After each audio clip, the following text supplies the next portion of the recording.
Welcome to the Farmers Union Insurance pregame show. I'm Olivia Tasto, joined tonight with Ken Oda. We're getting you set for the second matchup of the weekend against the Austin Bruins. The Tauros had a tough loss last night. However, we're going to take a look back at some of the highlights of the game.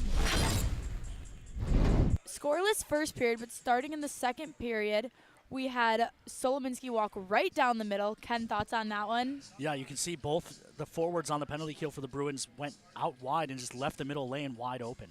Then we had Sidorov from Vikland. Ken, another thought on that one? Yeah, good hard work by Vikland and then a fantastic finish from Sidorov. It looked like the Tauros were going to cruise.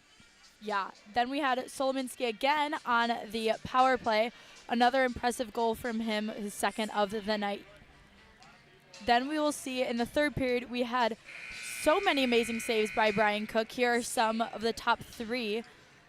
Definitely an impressive player on the ice. Ken, what were your thoughts on Cook last night? I mean, anytime a goaltender gets credited with 73 saves, you know he had a pretty wild night, and that some of them are going to be spectacular. Obviously, you'd like to see him not have to make that many, but for sure. The fact that the Tauros gave up that many shots and only allowed 4 goals, and I don't think any of the 4 he gave up were soft. So super impressive. A fantastic one. And then you see a breakdown there by the Tauros. Game tie. Four players left the zone with the empty net, and then game tie and then game winner. Obviously, both of those scored by Lipset on the Austin Bruins. Definitely hard to see, but let's turn our attention back to tonight's game with some updated Noodles numbers brought to you by Noodles and Company of Minot. Head-to-head, obviously, the Austin Bruins won last night. Then we have goals per game. Minot is sitting at 2.7. Austin sitting at 3.9. Definitely a big gap there. Definitely looking to, close that in tonight.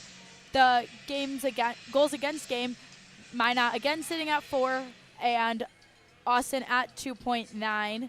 Power play, Minot still pretty high, 7th in the league at 24.49. And Austin just below at 22.45, 8th in the league. The penalty kill, Minot sitting low at 32nd, and Austin also lower at 19th. Penalty minutes, we're seeing Tauros at 163 minutes and Austin at 130 minutes. Definitely a little more discipline from Austin, but obviously I think that raised since last night. Yeah, and the one thing I really don't like out of all those numbers is the Tauros getting just that 2.7 goals a game with the 7th ranked power play in the league. Got to start seeing more offense from the Tauros at 5-on-5 if they want to turn this around. 100%. Now it's time to take a look at our Booster Club players of the game. Tonight I picked Michael Solominski. Obviously was super impressed with his game last night with those 2 goals. And now, Ken, correct me if I'm wrong, I'm pretty sure he's the top scorer for our team. 8 points leads the season. Yeah, 4 goals, 4 assists. Super impressive. Definitely have said this before, but obviously a very strategic trade from Cody Campbell. We saw just in June, trading Michael Solominski, or receiving Michael Solominski from the New Hampshire Mountain Kings for Parker Newman. Any thoughts on that, Ken? Yeah, obviously a trade win for the Tauros there. I don't think Parker's even with New Hampshire anymore, so that the Tauros win that trade. And, it'll be, I think Solo will be a big part of the Tauros here for the rest of this season, and I believe potentially next. I believe he's got an extra year left of eligibility I'm going to cheat and look at my sheet here. Yeah, definitely an impressive he's an player. 06, so he can be back next year as well. So a good pickup for the Tauros there. Ken, who's your player to watch tonight? I'm going with Cap Preem. I thought Cap, until the final play of the game where he deflected the game winner in for the Bruins, which that's a play that happens all the time in hockey, right? He's trying to close down the passing lane. Puck hits his skate and deflects into the back of the net. Definitely tough to see. I think I'm expecting him to come out and try and make up for it tonight. I thought he had a strong game before that, and I think I'm expecting him to come out and have another strong game. He's +1 on the season.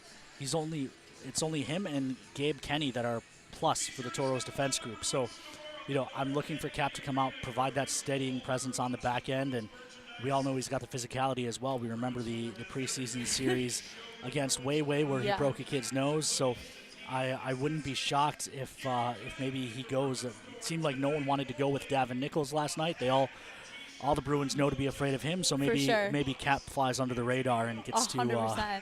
That broken nose was definitely tough to see. Knew it was broken from the minute they both got into the penalty boxes. That'll bring us to our home key group keys to the game. Ken, what are your keys to tonight's game? First one is keep it down. And this is something we didn't know about on the broadcast last night and maybe helps explain the 77 shots against. Several Toro players ended up sick from the pregame meal yesterday. I'm guessing some bad chicken or something, but several players were vomiting throughout the game. Guys were running back to the locker room. It wasn't pretty. Didn't know that on the broadcast. It's hard to actually see the benches here from the press box to notice that guys are leaving. So, and that's also why Dawson was out of the lineup last minute scratch, because he was sick before the game even started. So, hopefully, guys have more energy today and they won't fade there in the third period. My second home key group keys to the game is earn respect. Right now, it was pretty clear that the Bruins didn't really fear the Tauros' ability to get out of their own zone. The Tauros would get possession of the puck in their own zone. Usually you'll see the defenseman for the other team back out to neutral ice.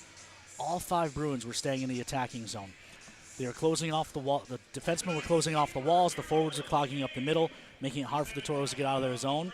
You'd like to see the Tauros earn some of that respect, whether it's figuring out ways to float the pucks out to neutral and chase them down or something, but you've got to figure out a way to make the Bruins respect the Tauros' ability to get out of their own end. And the third home key group key to the game is mind games. I think we've seen enough flashes from enough guys to know that the Tauros have enough individual skill to be successful at this level. However, some of the decisions with or without the puck have left you kind of scratching your head. Additionally, I think back to last Saturday, where as soon as maybe a bad call or two went against them, Tauros didn't show that they could have that strength in the face of adversity. I'd like to see the Tauros not fold up like that. I'd like to see them get their minds right. I'd like to see them make better puck decisions, and I'd like to see them be able to fight through some adversity. I think that'll be a huge key, not just to tonight, but to turning things around and getting going in the right direction here.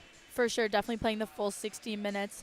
That brings us to time to take out our phones and pull up the Tauros mobile app for your chance to win prizes through tonight's game.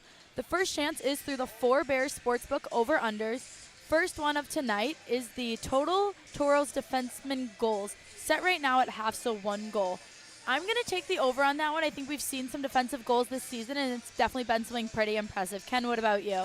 Yeah, I'm going to take the over as well. We've seen Michael Solominski has 4 on the year already. The Tauros getting offense from the back end, I think that'll be a huge part for the Tauros as well. I think when you get the Bruins in their own zone, they're crashing low. They're leaving the points open, so I think that's definitely a possibility for the Tauros there. Lights go out here every time. The second one is the total fighting majors called, set at 1.5. I'm going to take the over here as well. I think the Tauros are pretty frustrated with the way things have gone, not just last night, but last weekend in Aberdeen. So I wouldn't be shocked, especially early in this game, if Cap or Davin or someone decides to get the guys going early with some fisticuffs. Yeah, I'm definitely also going to take the over on that one. I think we saw it in Aberdeen, some of our players kind of ready to make that domination in the beginning and drop their gloves, but no one on the Aberdeen Wings wanted to. But hopefully tonight we'll see at least one good one out here. But definitely going to take the over on that one. I could see this being an intense game, especially after the way last night's ended. The third one is total Tauros power play opportunities, set at 3.5. I'm going to take the over on that one too. I'm going to go under just because it is Hunter Doyle again wearing the orange armbands. He pretty much let him play last night. Tauros and Bruins each only had 3 power play opportunities, and that was with one of those coming in overtime. So I'm expecting that they'll be allowed to play and not get a lot of interference from the officials, which will mean fewer power play opportunities. And that'll bring us to the McDonald's Tauros trivia question. Last night, the Tauros gave up the most shots they've ever given up in a game in 77. Wow. So the question is, what is the Tauros record for shots on goal in a game by the Tauros? Is it 57, 62, 66, or 70? Any guesses? Oh, gosh. After last night, I think I'm going to go 66. All right, fans, you can get your guess in as well. A chance to win a free lunch from our friends at Dakota Drive McDonald's. And, of course, if you get all 3 right, which we didn't have anyone get all 3 right in the over-unders last night, if you do, it's a chance to win a stay-and-play package from our friends at 4 Bears Casino and Lodge. Yes, definitely get your votes in. Obviously, we can't win, so we can have our thoughts. Ken always knows the trivia answer, never gives up any hints on that one. Ken, do you have any final thoughts before going into tonight's game? Yeah, this is about as big of a game as you can have in October for the Tauros, right? This 2-5-3, it's not feeling good, right? But you do have to look at it. Tauros have gotten at least a point in 5 of the 10 games they've played already. For a young team, a team with not a lot of returners, still building that chemistry, that's not the end of the world if that is the worst 10-game stretch you have in a season. For sure. However, they need to turn it around quickly. Only one team in the league has fewer wins. That's Chippewa. If you had told me coming into the season that going into Trunk or Treat weekend, the Tauros would have the same number of wins as the Mallards and the Shamrocks, we'd all be pretty disappointed, right? Yeah. So you've got to start turning it around. The Tauros have had a hard schedule, playing a lot of veteran teams: Aberdeen, Austin, North Iowa, 3 teams that all have double-digit returners. The Tauros don't, so it was a very hard draw to start the season. But now you're 10 games into your junior career for a lot of these guys. It's time to start not making those mistakes that you made early. It's time to not have the same habits that you had that you could get away with in AAA or high school.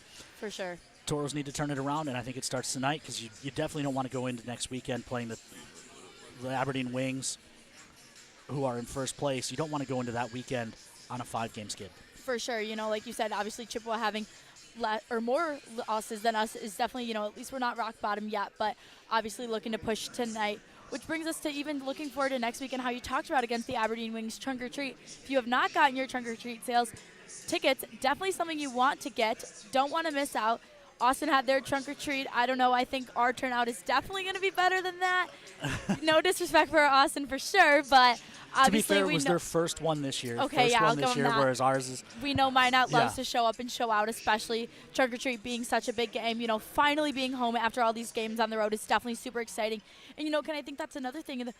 And they've been on the road this whole time, other than our one home opener between Showcase and bouncing back and forth. So definitely, playing in your home rink is always nice. And, having your loyal fans there showing up will definitely be huge for the Tauros, going into next weekend. For sure. Also, after this weekend, after tonight's game, just 10 games left outside of the state of North Dakota on the schedule. So things will get a lot easier for the Tauros moving forward, as long as they can get things moving forward on the ice as well. Also, last thing, I know we've got to wrap up here. Trunk or Treat weekend, Oofta's jerseys weekend, something we haven't mentioned yet. Also, Circle Sanitation Coat Drive the next 4 home games. So if you're cleaning out your closets right now, you're getting ready to get some stuff donated, you don't have to make a special trip. Just bring it to the Toro game with you next weekend, or the 2 weekends after that when St. Cloud comes to town. All those coats get donated through Circle Sanitation to local. They all stay local to Minot. They all go to local people who are in need. New gently used coats, bring those. Doesn't just have to be coats. It can be any cold weather gear, hats, gloves, snow pants, whatever. Bring that with you to the games next weekend as well. Definitely huge, and we'll obviously put that out on socials, so make sure you guys are following along. That'll do it for tonight's Farmers Union Insurance pregame show. We're going to send it out to commercial and we'll be back for Puck Drop.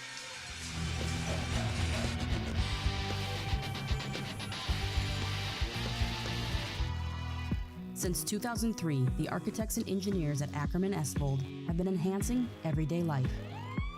From response times to commute times, we've helped create critical infrastructure, enhancing highway safety, flood protection, and public education. And we're no stranger to enhancing fun, family outings, and even game time. Ackerman Estvold, working to enhance your everyday life. Lucky for us, life is full of choices, big and small. They define us, make us who we are. And when it comes time for you to choose a car, home, your next big adventure, or start a new business, Farmers Union Insurance has the variety of coverage options to protect each perfect moment. Farmers Union Insurance. Contact your local Farmers Union Insurance agent today.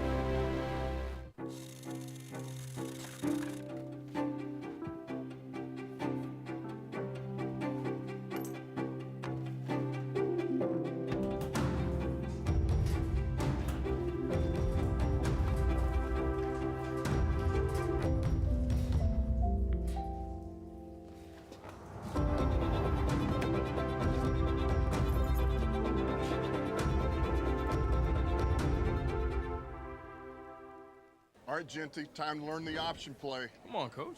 I know how to run the option.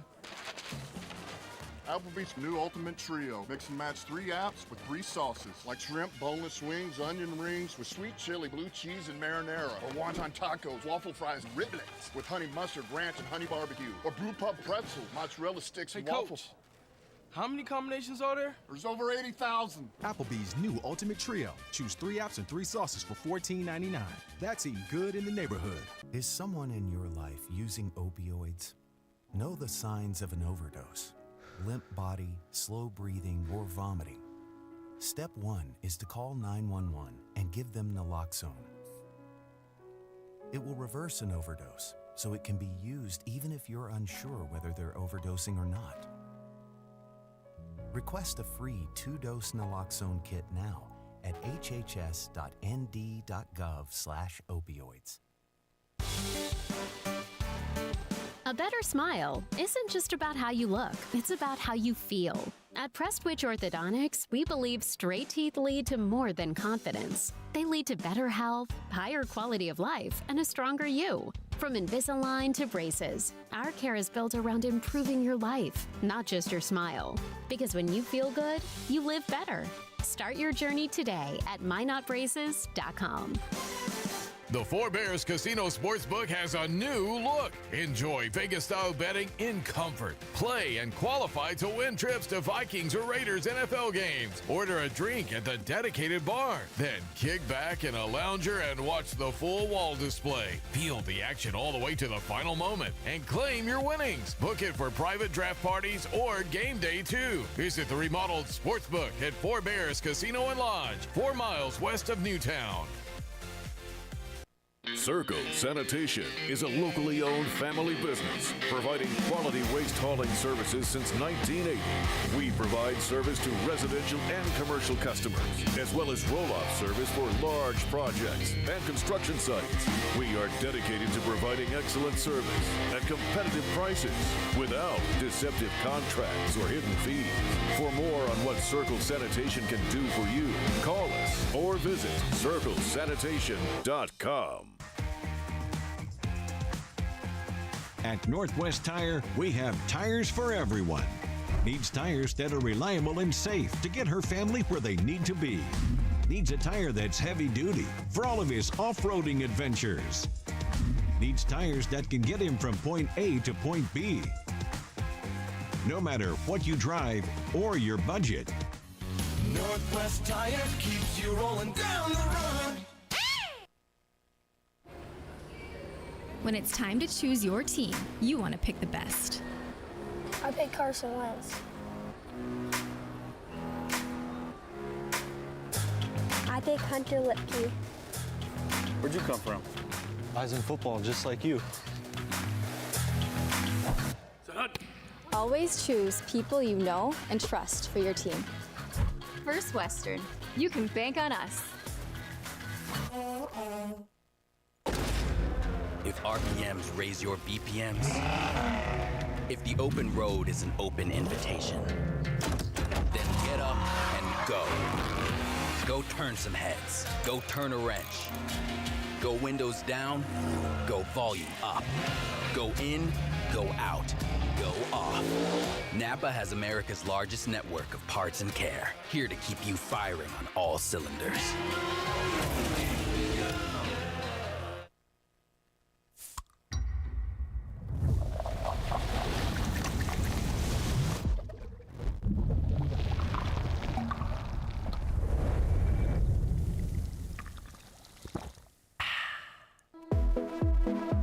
The all-new Emergency Trauma Center, built with your reassurance in mind. The new healthcare campus and medical district, now open in Minot. Trinity Health, making more possible. Your plan speaks volumes when you're going to have a drink. Be intentional to ensure your safety and the safety of others by keeping just a few things in mind. The first is to look out for your friends and be the designated driver. Even if someone says they're fine doesn't mean they are. Second, incorporate water into your night. Ordering a glass can encourage your friends to take note. Third, be the person your friends trust and say no to the next round. And fourth, lend a hand when your friends have reached their limit. Your plan speaks volumes. Know your drink. Know your limit. We often think of frontiers as pages in a history book, a time gone by.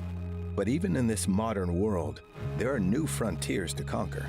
Whether you're tending the land to grow a better tomorrow or growing a business for new opportunities, the work you do powers the world.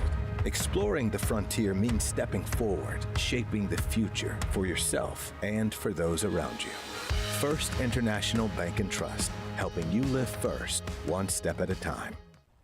Hey Minotauros fans, welcome to Caves, your home ice advantage for home technology, home convenience, and home entertainment.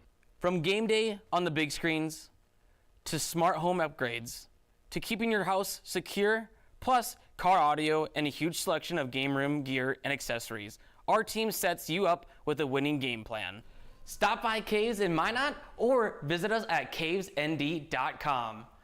With Caves, you will always be in the game. Go Minotauros! At First Command, our advisors are committed to coaching you towards a financial future worthy of your service. We're dedicated to coaching you from the start of your military career to retirement and beyond, at home or during deployment. For when things get tough and when times are good. Let us show you how we honor what matters most to you. It's time to get started today. I am Melissa Mack, and I do collections and loans at Aspire Credit Union. My name is Amy Rasmussen, and I am the Member Experience Coordinator at Aspire Credit Union. I think it's very important to give back to our community to show that we care. I think that we're very good at showing our members we care, and they see us out in the community. What I like most about working at Aspire Credit Union, it is very family oriented. We feel like one big happy family, and Aspire knows that your family always comes first. I'll always remember when I first started. I showed up to work and my whole office was decorated in Mexican theme because I was going to be going to Mexico. I remember just being so shocked and like so honored that they did that for me. I just think that's really special that Aspire allows us to develop those relationships with our coworkers. We do a lot of fun things. We have the best potlucks ever. Kind of brings us together, and everyone just kind of helps each other out. Aspire to more.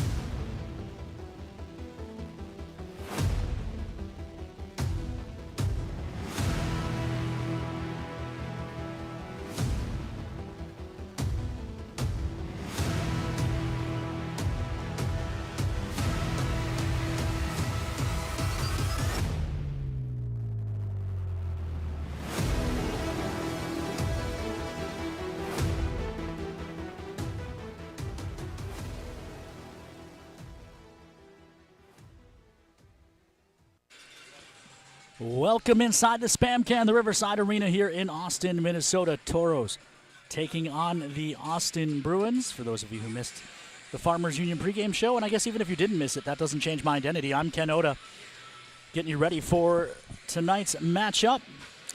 We are aware that NAHL TV is down. We have gotten permission from the league to stay live on Facebook and YouTube until that problem is rectified, so you'll get the full video experience on our socials until we are told otherwise.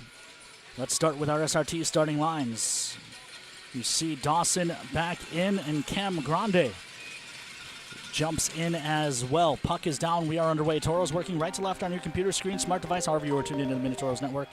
We are glad to have you aboard as the Tauros look to avoid the sweep. This is Pikic ahead. Sidorov has trouble. It's taken back. Pass to Paddington, broken up, chopped ahead. Can the Tauros get going? And it was played with a high stick, so we have a whistle.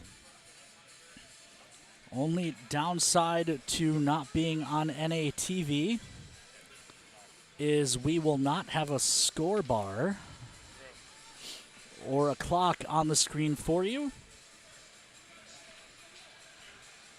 as that is put in automatically through a system tied to NATV.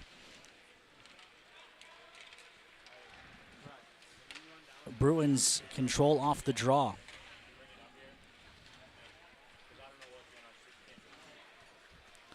Puck dumped down into the Tauros' end. Won't go for icing. Pikic plays over to Solominski. Far side, it's Ramirez.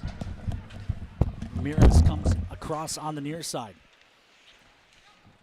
He's forced in behind the net. And it's taken away by Coleman, the former St. Cloud Norseman who spent last year in the USHL. Feathers one in front of the Tauros crease, but no one there to redirect it at Lopinen. Bruins again throw it through the slot. Again, it just ends up at the far wall. A third try is not directed towards the cage either. Now a shot goes off the outside of the net. That was from the point by Bayetti. Near side, big collision. Tauros try to work the puck out, but it's punched back deep into their zone right away. Gabe Kenny. He was one of the players who felt the effects of yesterday's pregame meal. It's ahead for Ori. Ori touches for Prima. Prima into the zone, trying to cut to the front, but it's poked away from him by Bayetti. Far side taken back by the Tauros.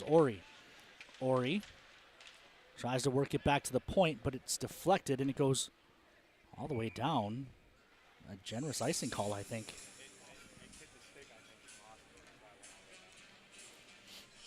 Usually a redirect doesn't get called for icing. Usually you have to intentionally shoot the puck down, but Tauros will take the break. 18-13 left to go here in period number 1. Tauros and Bruins are scoreless. We've got several fans checking in on socials. Lucas Smeestead is in Shakopee, Minnesota. Shakopee. Joy Tostos in Warrenville, Illinois. Brian Fate watching in Nebraska. The Coreys are at the Mesa checking out the Beaver game. Tanya Shaw Canaro from Las Vegas. I can think of a lot of things I would do if I were in Las Vegas, and none of them would include watching any type of junior hockey game. But hey, we're glad to have you aboard, Tanya. Near side, big collision. Tauros take over. Ahead, touched into the zone by Zugek. Put in behind the net by the Bruins goaltender, Budikis. That's certainly not a name I won't screw up at some point tonight. In behind the net, Solominski has trouble, gets help from Pikic.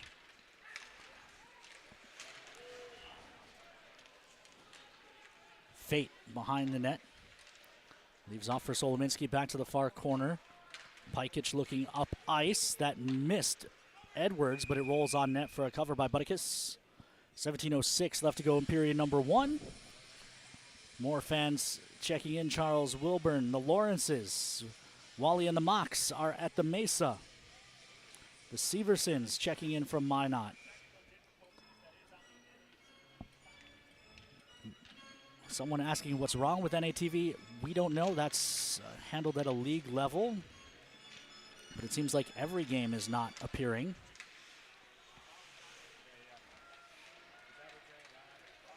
This is Davin Nichols ahead for Edwards. It's broken up by Albert. Back on it is Williams. He leaves off far side. Davin Nichols throws it in front, but he missed Fate. Puck to the near side.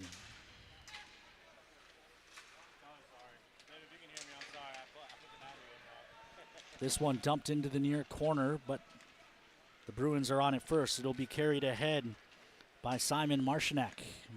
The rest of the Bruins change. Shot wide, and Paddington coming fresh on that change. Finds the rebound, only to have it taken away. Affinen pushing play out to neutral, gains the red line, rolls it deep. Doyle steps into him.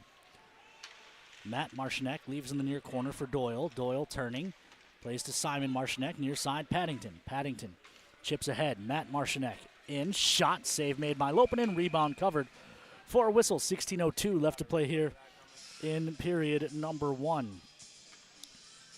The Carbo and McLeod families checking in, and this live stream is clearer and better than NAHL TV, they say. Aaron and Michelle Bliven are aboard. Larry King, Sally B and the Chicago crew. The Grandies watching down in Florida. And the Okasins are watching from back in the Magic City. Haruza controls, plays back to the point. And Albert, his shot went wide. Now working out of the corner is Coleman. Near side, poked at by Grandy.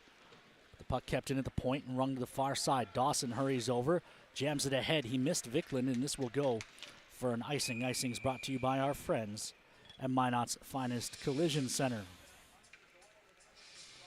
The Solos are watching in Connecticut, and they say that their NATV is working.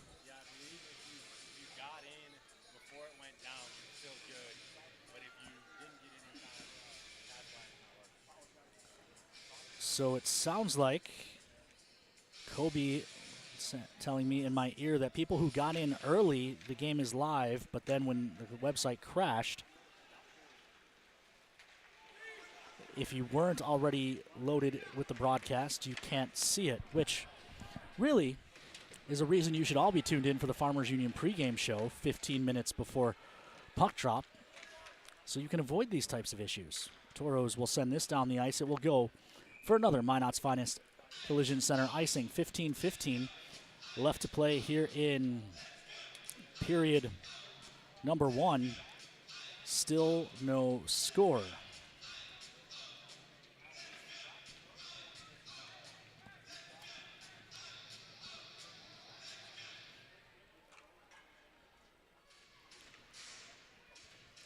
We've got the Tims checking in from Minot.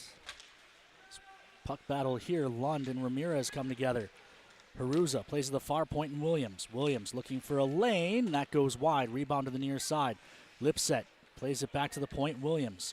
Williams falls down. Coleman able to keep the puck. Otherwise, Vicklin was gone. Williams carries down the wall. Vicklin steps into him. Puck rings in behind the net. Grandy gives to Dawson. This group been trapped out for a while after a couple of icings. Vicklin having trouble. Bruins take it back. Haruza to Coleman. Coleman working on Sidorov. Plays to the far side. An aggressive poke by Ramirez. Punches that all the way down to the Bruins zone. Ramirez pressuring, but Coleman keeps it away from him. Ori takes this away. Ori turning, waiting for help into the middle for Zugek. Zugek. Shot saved by Butticus, and the Bruins ship this out to neutral. Pajkic for Solominski. Far side, Prima spins it deep. Lund leaves it to the far corner. Haruza almost turned it over to Ori, just couldn't settle it down. Lund does, gives back to Williams. Williams backpedaling, plays to the far side, and Ryan Lund, he looks up ice. It's touch into the Tauros zone, so no icing. Tauros will retreat and retrieve. It's Solominski. Solominski's pass was off the mark, and this will go for a Minot's Finest Collision Center icing. 13:48 left to go here in period number 1. Still no score. Krenzi watching in Slovakia. Habla's uncle from Australia. The Hyatts from Fort Hyatt. The Vicklins in Sweden. The Kowitzes are at the Mesa. Again, there's a quick shot that somehow sneaks through the 5-hole, and Flood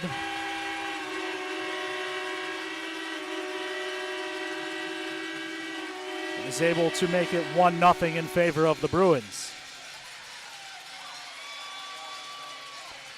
Right off the draw, a quick shot sneaks through Lopinen.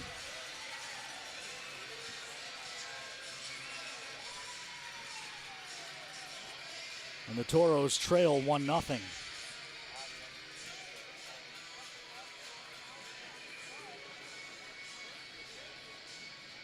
Strangely, that might actually be what you want when you play the Bruins. The Bruins, when surrendering the first goal this season, are 5-1-0.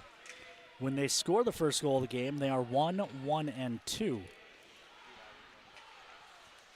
Near side, Bruins control in their own zone. Albert looks across to the far side, toss to the near. Bayati looking up ice, has a man in his zone, back to Bayati. Shot save, rebound, kick just wide by Klein, who was tied up.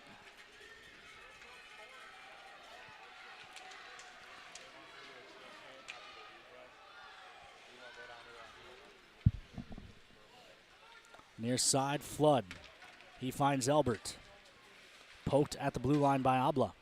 Dumped right back into the Tauros zone. Ty James lost it behind the net. Bruins take over. Doyle at the near point, tries a shot. He was looking for a tip from Beckwith, didn't get it. Long drops off, picked up there by Franchetti. Chopped ahead. Habla couldn't settle it down, and Andrew Long takes over. Toss across for Beckwith was Long. Dawson will retreat behind the net. Pressured there. He reverses back to the near side. Affinen moves it up the wall. Williams was there. Again, the defenseman for the Bruins not leaving that blue line, so those chips up the boards aren't getting out for the Toros. This is Preem to the near side. Dawson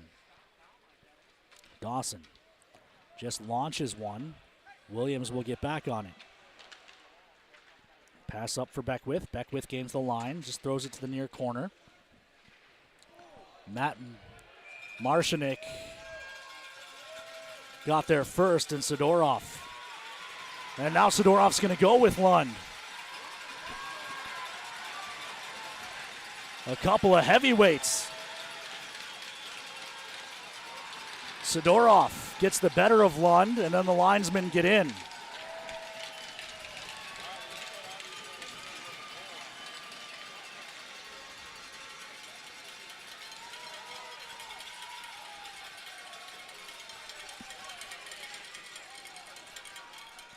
So, the Toros will be shorthanded out of this. I assume the initial penalty would be coming on Sidorov, and then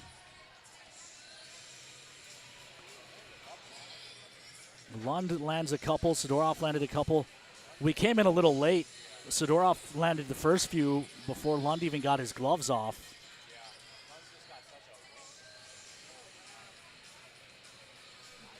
One of the few guys that's probably bigger than Sidorov.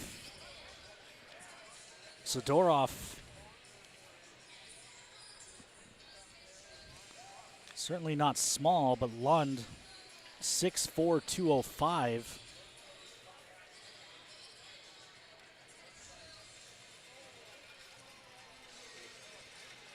Whereas Sidorov, 6'2", 226. Let's go down to, no, they're going to take the draw out to neutral, but let's go down to Olivia here before the power play starts. Liv, what do you got for us? You know, Ken, definitely an intense fight right off the bat. Definitely something you and I talked about in pregame, but I have to circle back to you talking about how many people from just out of Minot are watching. And, you know, you said, I think, Australia, Sweden, obviously my mom back in Warrenville, Illinois, definitely always exciting to hear she's on. But so impressive how many, you know, people we get watching online. Definitely a huge shout out to everyone watching. Ori just got abused by the goaltender and by Williams. Meanwhile, shot blocked up and out of play by Kenny, but Ori now coming for Williams. Solominski as well. And if you hadn't already played the Four Bears over-unders, we usually lock that 10 minutes into the game, but we already have one of our answers. There's been 2 fighting majors called. Still a minute 37 left on the Papa John's PK.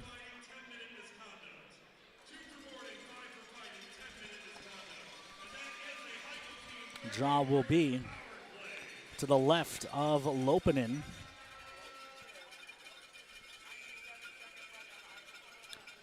So it is a 2, 5, and 10 on Sidorov. 2 for boarding, and then the 5 and 10 for fighting, and 5 and 10 for fighting on Lund. For Austin, Bruins win the draw back. Matt Marshinick plays across to Haruza, leaves off for Simon Marshinick. Simon across for his brother Matt, whose shot is gloved and held by Lopinen. Minute 27 left on the Papa John's PK. Speaking of fans checking in from all over, we've got David Van Lith back in Minot. Julie Davis from Texas. The Basses watching in Minot. This is Williams. It was Dane Ramirez up on the pressure, creating some havoc.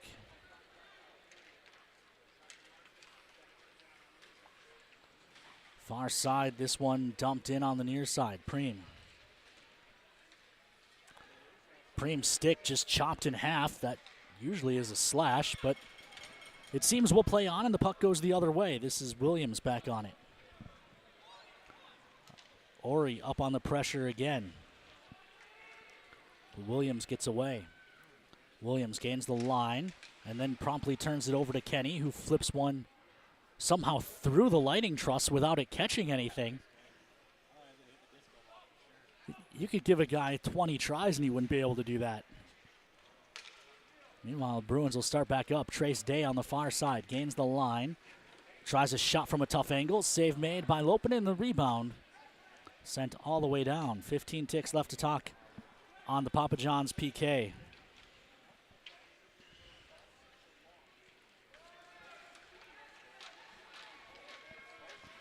This is Albert trying to get to the front. He's cut off, but Beckwith there in support. Tauros come full strength. Shot goes wide. Ty James finds the loose puck. Jams up the wall. Can't clear the zone. I don't think Ty James has a hot... Oh, no, he does have one. Meanwhile, pressure at the far side. Nichols sweeps it past. He just missed Zugek. But Zugek will save icing. Far side. Bruins win the battle, however. Luan will carry this up ice. Lopinen to the far side and Ty James. Ramirez up the middle, leaves off far side. Return feed for Ramirez. Backhand try off the outside of the cage. Rebound left back there. Thulin on the near side, rocked by Zugek, but the puck moved out to neutral. And Prima on the near side, slows up Franchetti. Puck bounces around in the Toro zone. Ty James can't settle it down. Cat Preem's broken stick still laying in the near circle. Near side, Doyle with a good form tackle on the near wall. Long shot coming, blocker save, rebound lands in front of the net. Zugek finds it. Zugek looking off ice. Doyle commits defensive pass interference, but unfortunately that's not a penalty here in the North American Hockey League. Turned over by the Tauros and then sent out to neutral. Arm up. This will go for an icing. Icing is brought to you by our friends at Minot's Finest Collision Center. Media timeout, maybe? Neither way. No, they can't take it on the icing.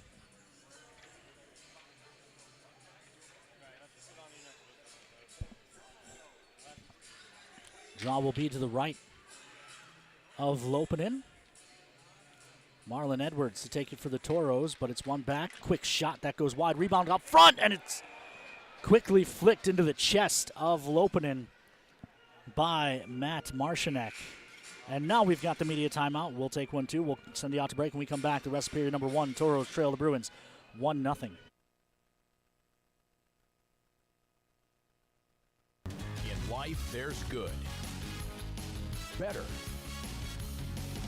and the best. The same theme applies for our car and light truck tires at Northwest Tire. We offer you good tires, better tires, and the best tires. Which choice is right for you? That depends on your tire performance needs and your budget. The choice is yours. Come in and talk to one of our tire experts and we'll help you decide which tire is best for you.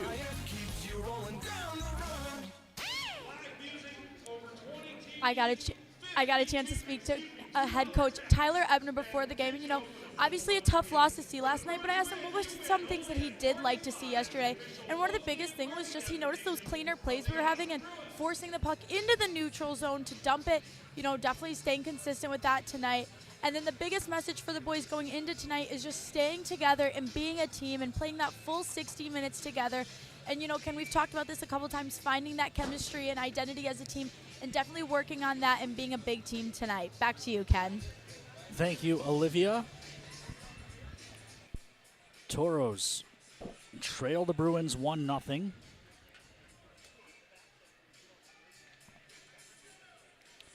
Shots so far tonight are 9-3 in favor of the Bruins, who are 0 for 1 on the power play, despite what the box score says.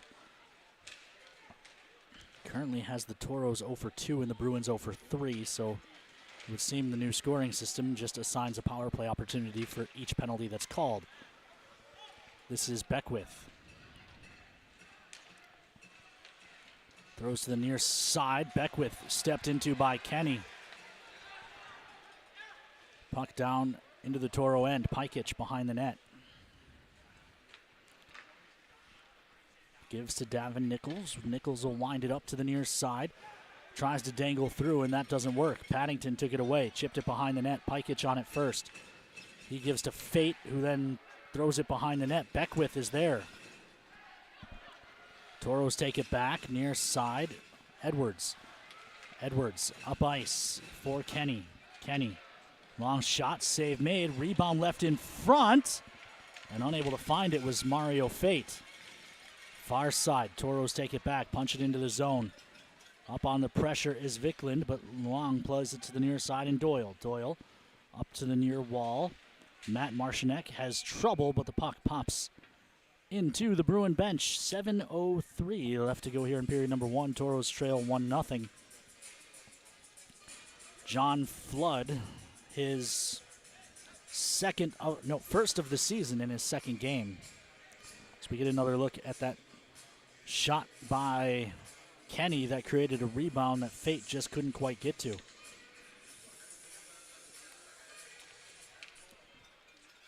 Dawson holding, shot through traffic, save made, rebound there, forced in behind the net as Habla was hauled down, then cross-checked and slashed, all cleanly, of course.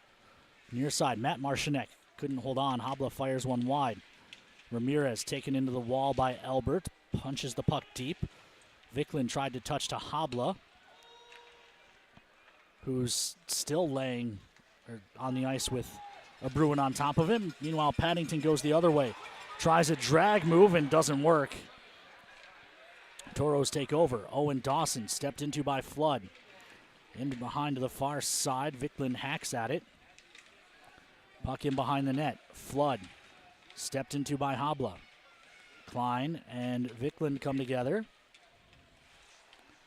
This is Preem. Up ice. Habla met there and then held on to.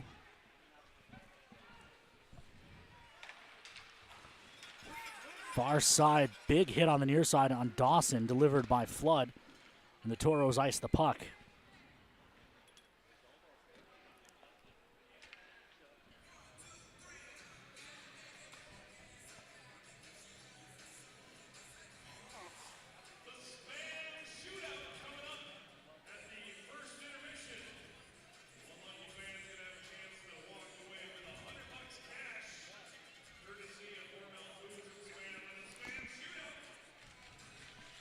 Bruins control. Bayati. Long shot. Save made. Rebound loose in the slot. Follow-up try steered to the corner by a falling Haruza. Coleman gathers it up. This is Prima. Dawson hacks this out. It'll end up going on net, so no icing. Bayati plays with Prima's pressure and then leaves it behind for the captain Williams. He'll chip to the near side. Taken away by Grandy.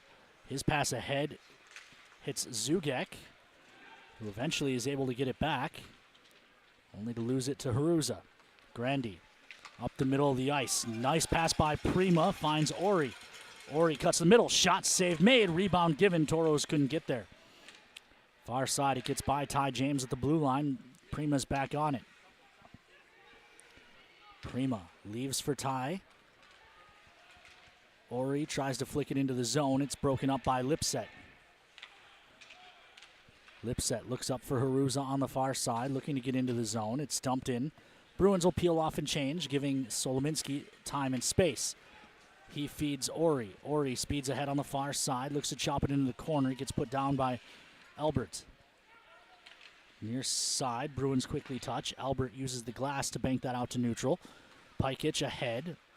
Habla turning. He has Affinen. Instead, he comes to the near side, Lindsay, and then Habla got rocked by Beckwith after he made the pass. That was so far off the puck, I didn't see it. And meanwhile, Solominski just chopped by Beckwith a mile off the puck. And that will get called.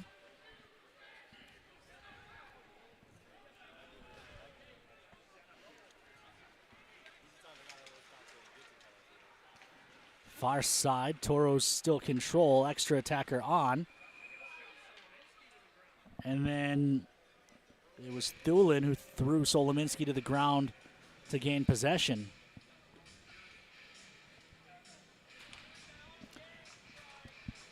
They're taking Thulin, not Beckwith, to the box. It was definitely Beckwith, right? Kobe agrees.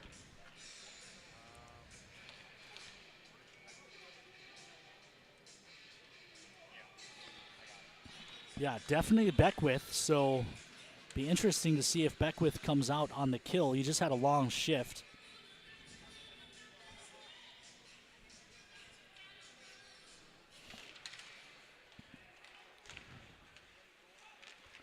Far side, good keep. No, apparently not kept by Ty James.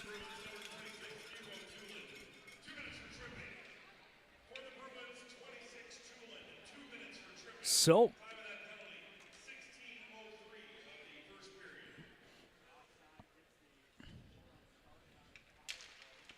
draw in neutral on the offside. Tauros control. Ty James gains the line.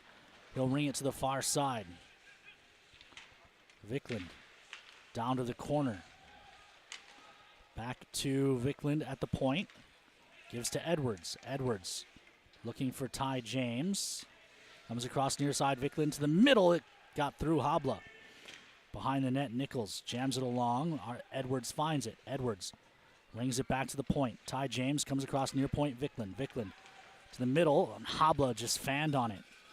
Puck stays in the zone, though, so the Tauros can set it back up. Edwards on the far side, hash marks. Minute 15 on the First Western Bank and Trust power plays. Edwards kept it away from Klein nicely. Hands off. Vikland walks in. Vikland, can he get around? He can't. Second try, it's in. Vikland.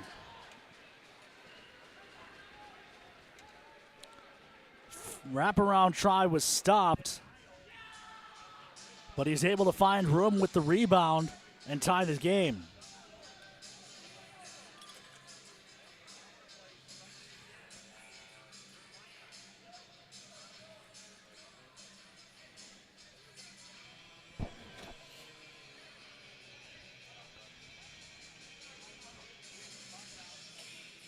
Wrapper. Yeah. Fantastic effort from Vikland to not quit on that play, and the Tauros power play continues to be strong. Just need to find some offense at 5-on-5. Puck flipped up and out of play.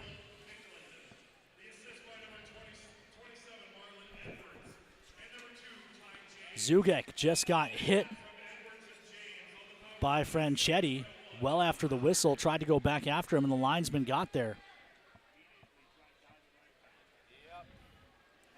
It's going to be that kind of night.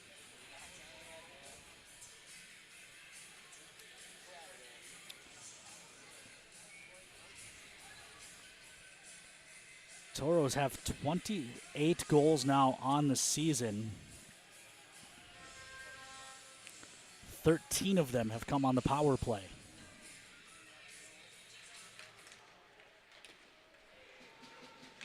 So just under half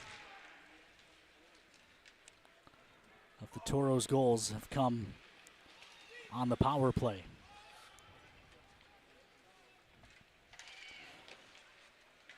Far side, big collision, puck ahead for Prima. Prima, one-on-one into the zone. Shot goes up and over the goaltender. Simon Marshnek fails to clear. Dawson keeps it. Dawson cuts to the middle of the ice. Also, this is game number 11 for the Tauros, so the Tauros only getting 2.7 goals a game are getting over a goal a game on the power play. Final 2 minutes of period number 1. Pass ahead, too hot to handle for Zugek, so the Bruins will take over. Zugek pressuring. Bayati throws ahead, far side. It'll be picked up by Sprates. Sprates into the zone, looking to center. It goes off the goaltender, and the Tauros can turn with numbers if they hurry. Zugek opts to change. Ramirez leaves on the far side for Nichols, who had to stop to stay on side, and that will end the rush for the Tauros. Ramirez touches it into the zone. Williams holds him up. Tauros pursue. Good hit by Ramirez down low. Habla steps in, guides it back to the point. Ty James looking for a lane shot. Save made. Rebound given. Tauros can't get there. Habla and Williams exchange pleasantries. That's the Bruins' defensive zone style, right? Just grab a guy and hold on. So the Tauros not able to get to the rebounds that their Bruins goaltender giving up. Meanwhile, Nichols takes it away. Shot, save made. Rebound hacked to the far wall. Final minute of the period brought to you by our friends at Northern Plains Equipment. 2-on-1. Coleman with Haruza. Coleman shot. That goes wide. Rebound carries all the way out to neutral by Yachty. Leaves across for Lipset, who chips for Haruza. Haruza gives to Coleman. Coleman shot, gloved and held with some flair by Lopinen. 34.7 left to go in period number 1. Shots 13-10 in favor of the Bruins, but the game even at aces. No, Kobe, I'm not going to pick on Sebastian this time.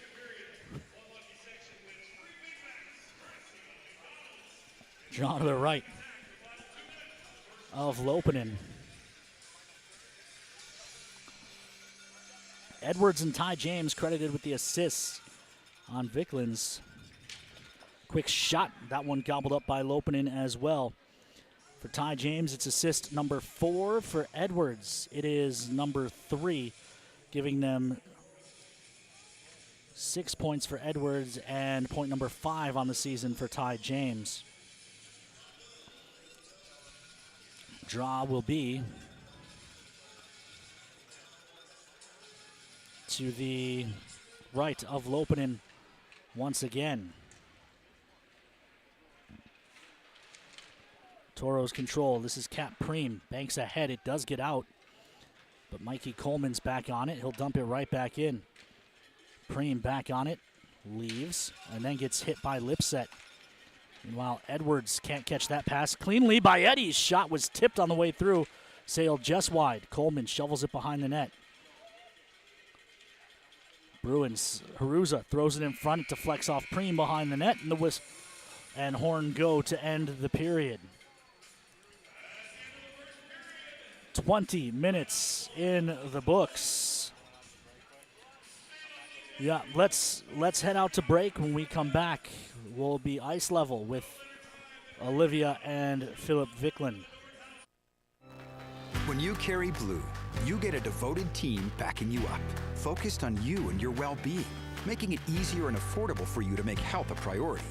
When you carry blue, you get a health plan that anticipates your challenges, that's helping shape the future of healthcare, with more helpful tools and resources so you can get the most out of your benefits and focus more on living your best life.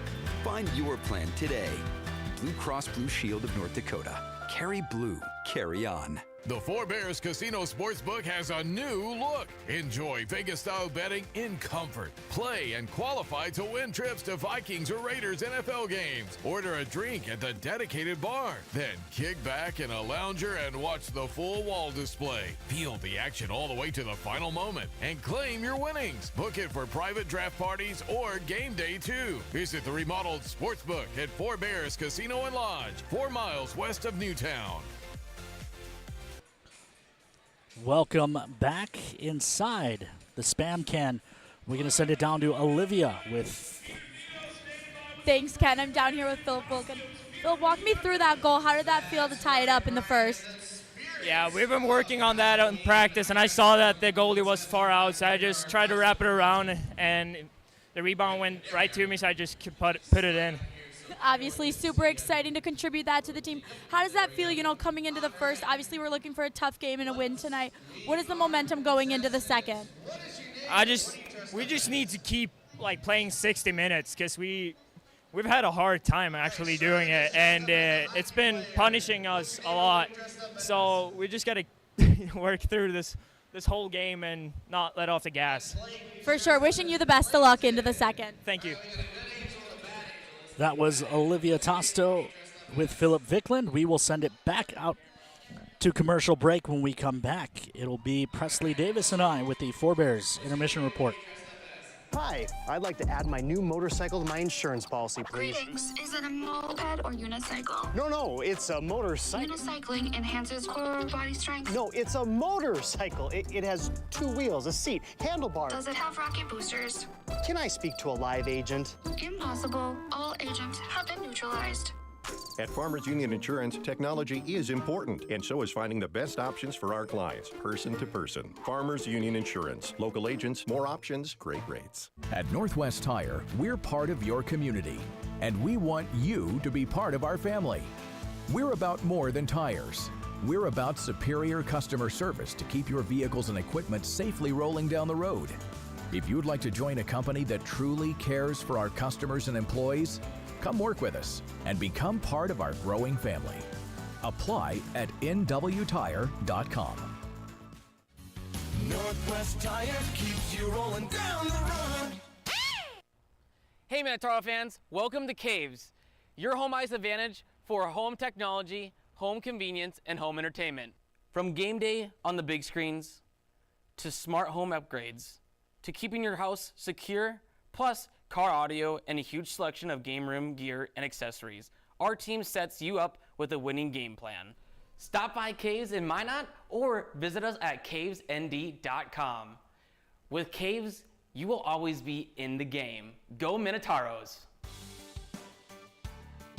A better smile isn't just about how you look, it's about how you feel. At Prestwich Orthodontics, we believe straight teeth lead to more than confidence. They lead to better health, higher quality of life, and a stronger you. From Invisalign to braces, our care is built around improving your life, not just your smile. Because when you feel good, you live better. Start your journey today at mynotbraces.com. My family is what matters. Always has been. The family you choose. And the family you create. That's why I do it. Why I put on the uniform and serve. I do it to give them a future. Because no matter what I do, I always put my family first. So I can plan for their tomorrow by taking care of today. A financial future worthy of your service.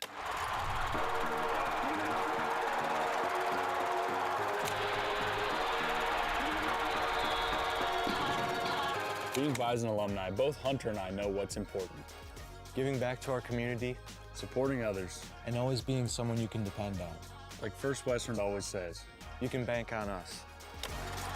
People you know, teammates you trust. First Western, you can bank on us.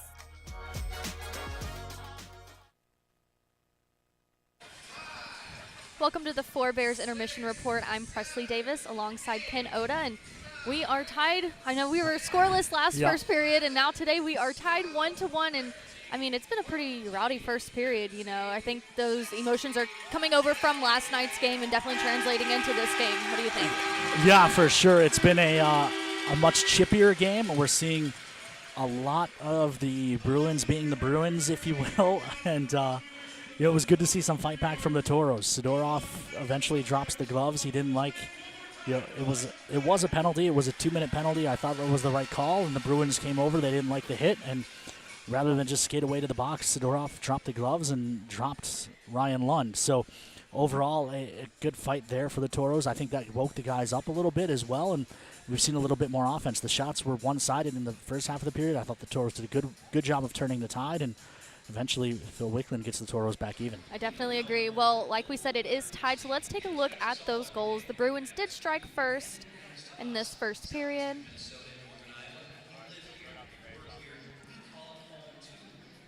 That was right off the face-off, a quick shot that just snuck through, and that is a tough one for Lopinen, right? The draw gets one, he has to move, and when he moves, he opens the 5-hole, but fortunately the Tauros on the power play again. Phil Wickland, the first one stopped, but the second one, the way he stuck with it. We've seen this goaltender, Butticus, has given up a lot of rebounds tonight. Tauros most of the time haven't been able to get there, but in that case they do, and they're able to take advantage. Yeah, and I was really excited to see Phil get that goal. I talked to him earlier this week, and he was just kind of wanting to get out there and really do something for the team and just really kind of be a part of the game. And he kind of felt like the past couple of games he just hasn't been what he's fully capable of. So I know that was probably like sticking with it and getting that goal was probably something he was really relieved to get, and kind of refreshing for him to know that, he's able to contribute to this team. And, everyone kind of has those moments where you're kind of getting down on yourself and it's hard to get out of it. So I think this goal's a lot bigger than just, tying it up in the first period. It's funny because he's among the Toro point leaders. It's only his second goal of the season, but he leads the team with 6 assists. So he has been producing, including a fantastic assist last night. So, for him to be frustrated in his lack of production when he is now has 8 points tied for the team lead, that's probably an encouraging sign of where his game can go. Yes, and I know you talked about like mind games and everything before, and that's one of your keys to the games that we'll get to in a second. But I think it's just a lot of these guys are just hard on themselves, and they know what they're capable of, and they have such high expectations. And sometimes it is frustrating when you're not doing everything you can. And so I think that's definitely for him. Like on paper, he looks so much better than he's thinking he does, and so it's like kind of one of those things to just kind of, get it over with and kind of move on and realize, like, okay, I still got it. I could do this. Well, and for sure, for guys who are used to scoring, setting up goals and getting assists is nice, but ultimately they all want to put the puck in the net. So for him to get that one, hopefully that gets him going and he can get on a hot streak. Yeah, I definitely agree. Well, Ken, let's take a look at your 3 keys to the game. You had keep it down, earn respect, and mind games. Out of those 3, what do you feel like has really shown in this first period? Honestly, to me, the one that really stood out in the first period was the mind games. Obviously, keep it down was more of a joke about yesterday in the pregame meal. Yes. So, talked to a lot of the guys today. They said the meal was better. No one felt sick. So, they say they're happy. Everyone's feeling good. So, that certainly is a huge key as well. But with the mind games, Tauros went down 1-0 early, and it would have been very easy in this building, on the road, having been on the road for a month, for the team to just kind of, all right, here we go again. Right. But instead, we saw that fight back. We saw Sidorov literally fight back, and then we saw the Toros push. And the final shot totals for the period, 14-10 in favor of the Bruins. At one point, it was 10-3 in favor of the Bruins. So that means the Toros outshot the Bruins 7-4 over that second half of the period. And that was one of the things I talked about in the pregame show with that key was mind games, was the way the Toros have folded in some tough moments earlier in this season. So to see them fight back tonight was encouraging, and it's good to see that the Toros aren't just going to take losing and let that mentality take hold. Yeah, I definitely agree. We had that great fight with Sidorov, and then we also had a little kind of a brawl over there a little bit after as well. So you definitely see the Toros ready to fight back and kind of ready to stick up for each other as well, which is really encouraging as a Toros fan. Might be a little concerning for a Bruins fan right now. You don't know how or the for the moms and dads who are watching at home. For sure. Yeah. Oh, I know, yeah.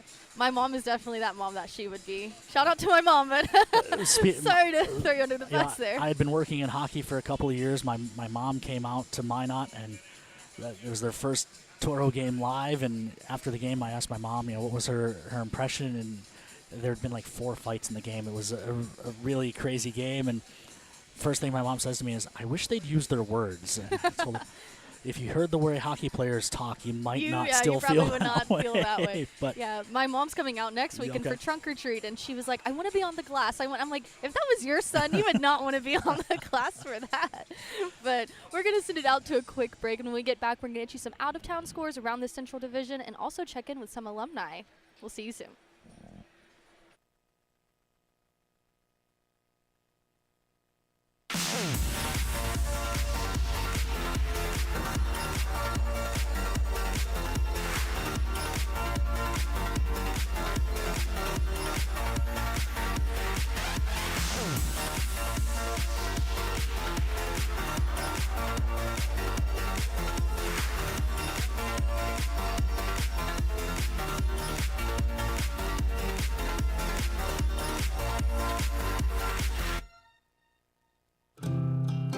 I am really passionate about this community.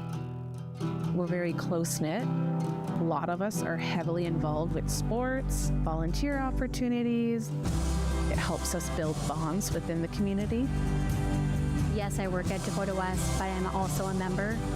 Whatever I do affects myself and my family. We're all in this together. I think it's important to have that integrity. When you carry blue, you get a devoted team backing you up, focused on you and your well-being, making it easier and affordable for you to make health a priority. When you carry Blue, you get a health plan that anticipates your challenges, that's helping shape the future of healthcare, with more helpful tools and resources so you can get the most out of your benefits and focus more on living your best life. Find your plan today. Blue Cross Blue Shield of North Dakota. Carry Blue. Carry on. Hey Minotauros fans, welcome to Caves, your home ice advantage for home technology, home convenience, and home entertainment. From game day on the big screens, to smart home upgrades, to keeping your house secure, plus car audio and a huge selection of game room gear and accessories, our team sets you up with a winning game plan. Stop by Caves in Minot or visit us at cavesnd.com. With Caves, you will always be in the game. Go Minotauros! Is someone in your life using opioids? Know the signs of an overdose. Limp body, slow breathing, or vomiting. Step 1 is to call 911 and give them naloxone. It will reverse an overdose, so it can be used even if you're unsure whether they're overdosing or not. Request a free 2-dose naloxone kit now at hhs.nd.gov/opioids. Welcome back to the Four Bears Intermission Report. I'm Presley Davis alongside Ken Oda, and we have those out-of-town scores for you. Minnesota Mallards are in St. Cloud facing the Norsemen right now. Last night, Mallards took game 1 with a final score of 2-1. Right now, it is tied in the second. So, pretty interesting game going on over there, I'm sure. Yeah, and if you're a Toro fan with St. Cloud coming up, not next week, but both weekends after that, good to see St. Cloud is struggling. Maybe the schedule will lighten up a little bit for the Toros here, after next weekend against Aberdeen. Yes, I totally agree that St. Cloud series both weekends will be a really interesting one and really telling sign as well. The North Iowa Bulls are hosting the Aberdeen Wings. Aberdeen took down the North Iowa Bulls 8-4 last night, and they were going into the third tied, and so definitely a wild ending for that game. Right now, that current score is 2-1 in the second as well. And then finally, Bismarck is in Watertown to take on the Shamrocks for game 1 tonight. I know you and Liv talked about yesterday. They weren't playing yesterday. They have that Saturday, Sunday, and they are tied. We had bad information. That's not a home and home. Both of those games are in Watertown. I don't know who said that. But they are currently tied at the end of the first 1-1 like we are here in Austin. But let's take a look at the alumni for the Toros. So right now, Western Michigan is at UMass Lowell. There was a 6 p.m. start, so that game has been going on for a while. Current score, Western Michigan is up 6-0. Yeah, Boogie not in the lineup tonight. He did dress last night, but big lead for the Broncos there. Yes, and then we had Chad Mueller with Long Island University versus Penn State.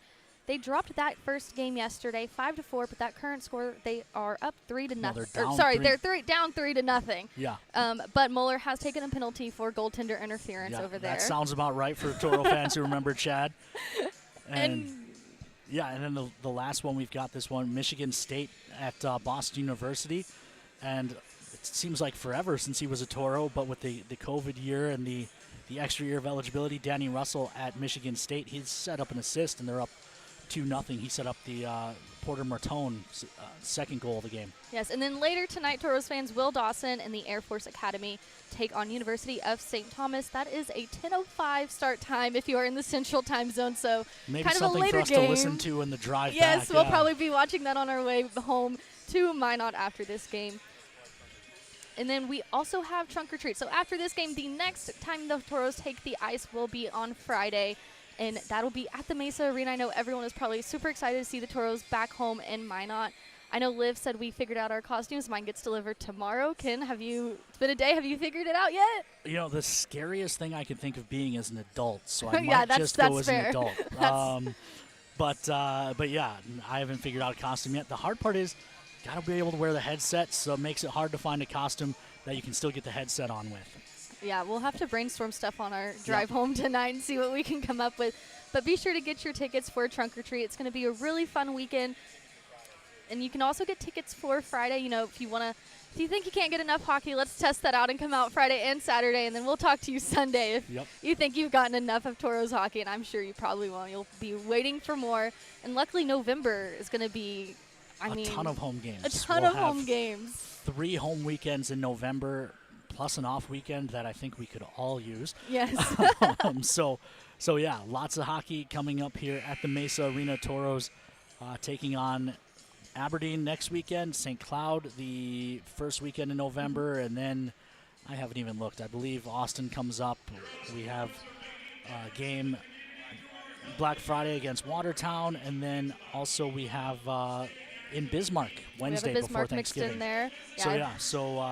Yeah, lots of hockey coming up that you won't have to drive very far for. Yeah, I feel like we're just trying to get to the end of October and kind of get into November and get ready to be back at home for a while. I know every week when I plan out my meals, I'm like, well, we leave on Thursday, so I can't plan a full meal. So it'll be nice to actually be able to cook something that'll last me 7 days rather than just to be able to sleep in our own beds. That too, yes, for sure.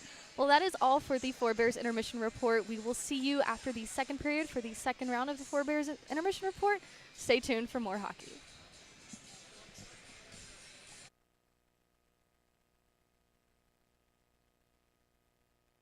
Since 2003, the architects and engineers at Ackerman Esvold have been enhancing everyday life. From response times to commute times, we've helped create critical infrastructure, enhancing highway safety, flood protection, and public education. And we're no stranger to enhancing fun, family outings, and even game time. Ackerman Esvold, working to enhance your everyday life. Lucky for us, life is full of choices, big and small. They define us, make us who we are. And when it comes time for you to choose a car, home, your next big adventure, or start a new business, Farmers Union Insurance has the variety of coverage options to protect each perfect moment. Farmers Union Insurance. Contact your local Farmers Union Insurance agent today.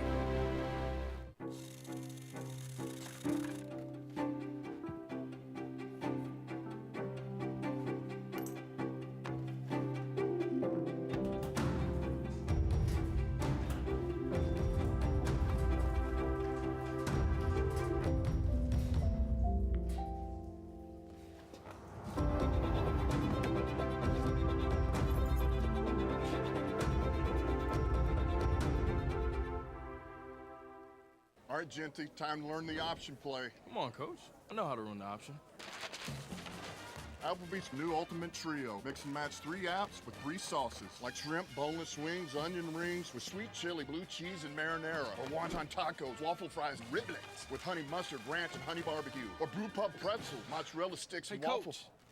How many combinations are there? There's over 80,000. Applebee's new Ultimate Trio. Choose 3 apps and 3 sauces for $14.99. That's eating good in the neighborhood. Is someone in your life using opioids? Know the signs of an overdose. Limp body, slow breathing, or vomiting. Step 1 is to call 911 and give them naloxone. It will reverse an overdose, so it can be used even if you're unsure whether they're overdosing or not. Request a free 2-dose naloxone kit now at hhs.nd.gov/opioids.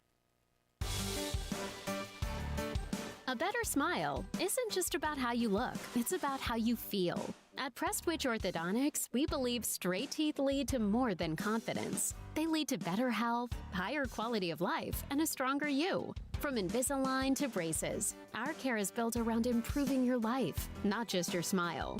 Because when you feel good, you live better. Start your journey today at mynotbraces.com.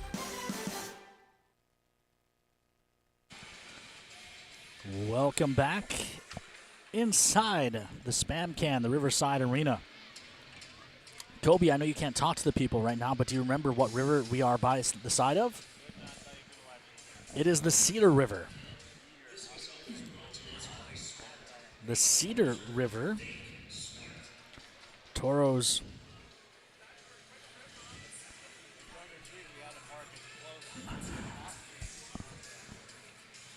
and Bruins even at 1 aside.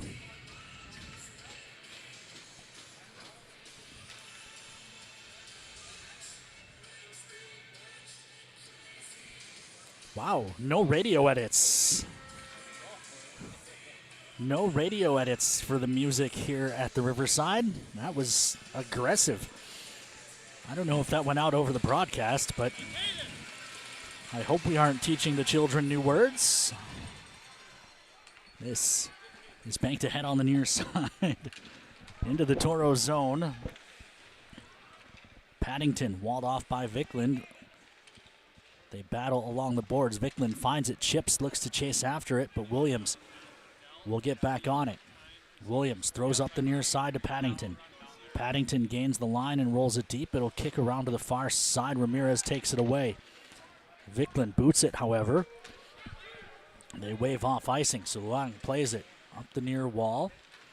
Bruins will turn back up ice. It's Paddington. Broken up. Chipped along. Can Ramirez chase it down? He does. Throws it on net to be soaked up by Butticus.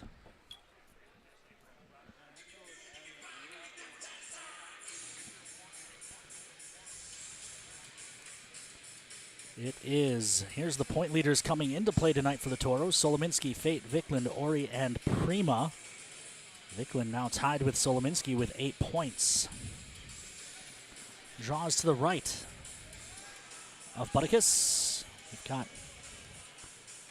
some Bruin fans tuned in as well since NATV down for them, so welcome aboard. I'll apologize now that I will be shamelessly rooting for the team that signs my paychecks. This is Ty James. Across and dumped in by Kenny. This is Albert ahead.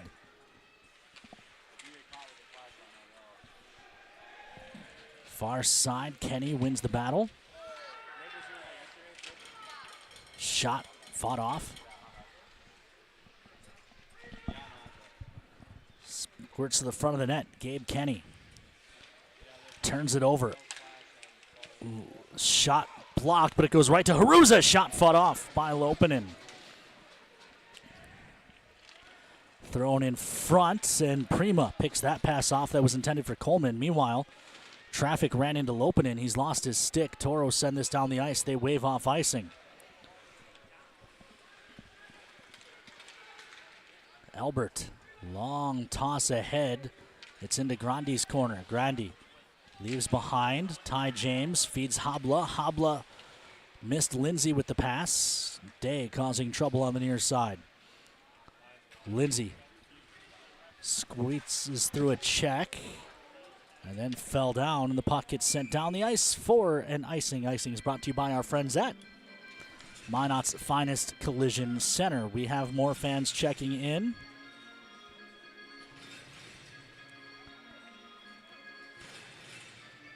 Mackenzie Lalonde, Dave Paddington, who I'm assuming is related to the Bruins' E.J. Paddington. Andrew Jordan's at the Mesa. Josh Dolly listening while returning from elk hunting in the Turtle Mountains. Braden Tews down in Dickinson. And Kobe, I swear, this isn't from me. This is from a Toro fan. They want me to ask you how the Brewers are doing. You can see the comment right here. It's not from me. This is Thulin. And it banks in off Cap Preen. A centering feed.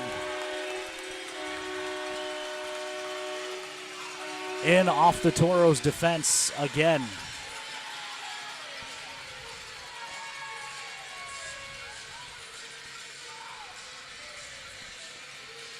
And we'll get another look on the rush. It's just thrown on net, and it goes off of Cap Preen. It was Hugo Thulin who threw that one in off Preen to make it 2-1 Bruins. Sprates carries into the zone, throws in front.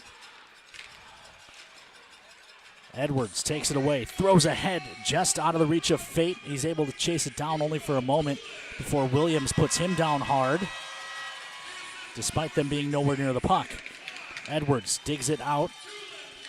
Banked back to the point. Pikich across for Solominski. Solominski throws one off the end wall. It'll check up there. Edwards tries to stuff it. Gets crashed into. Nichols wins the battle, plays it back to Solominski, who will dump it. It rings all the way around to the far side. Beckwith able to get it by Pikic, and the Tauros will regroup. Marlon Edwards across for Pikic. Pikic gains the red line and dumps it in.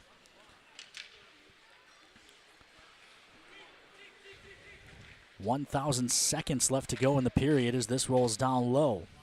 Nichols can't free this up behind the net. Instead, it's Williams.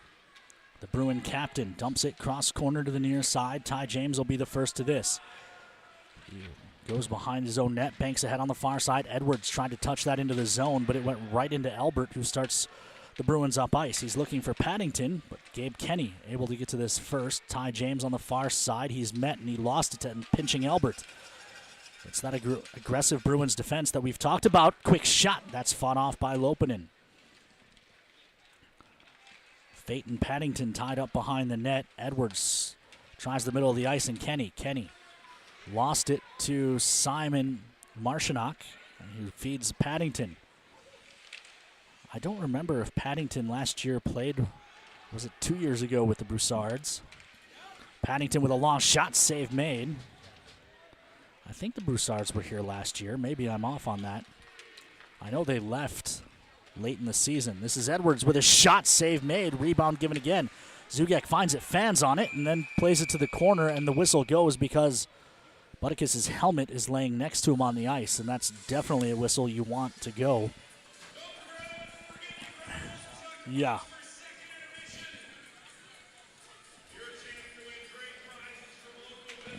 .15:27 left to go here in the second, and yeah, Zugek was about ready to fire, but it was Edwards' first shot that went right off the bucket that knocked it loose. And then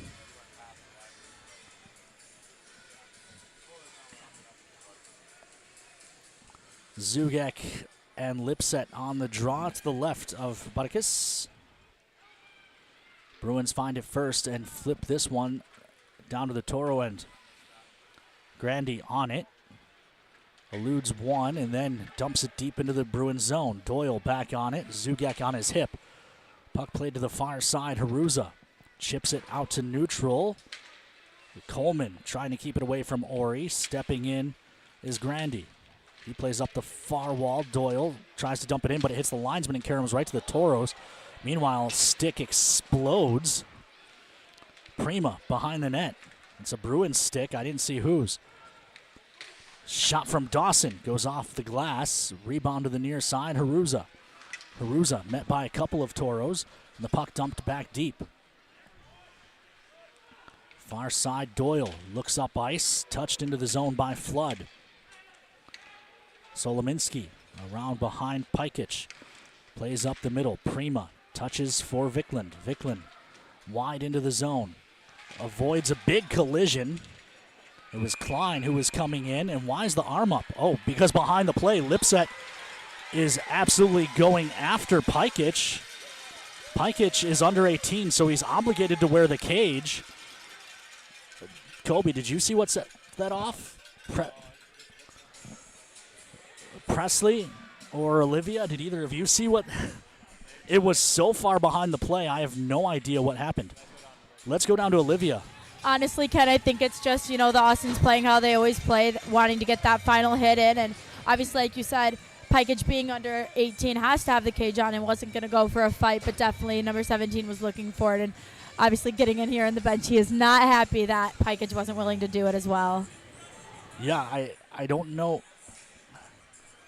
I don't know what the Bruins expected there. Pikic in 08, he has to wear the full cage.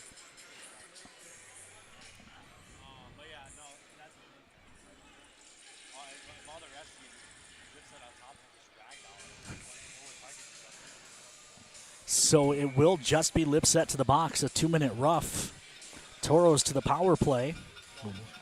They're 1 for 1 on the evening. And the Tauros control. Up top, Dawson comes across for Edwards. Edwards back up top for Dawson, looks far side. One-timer from Vikland, soaked up by Butticus.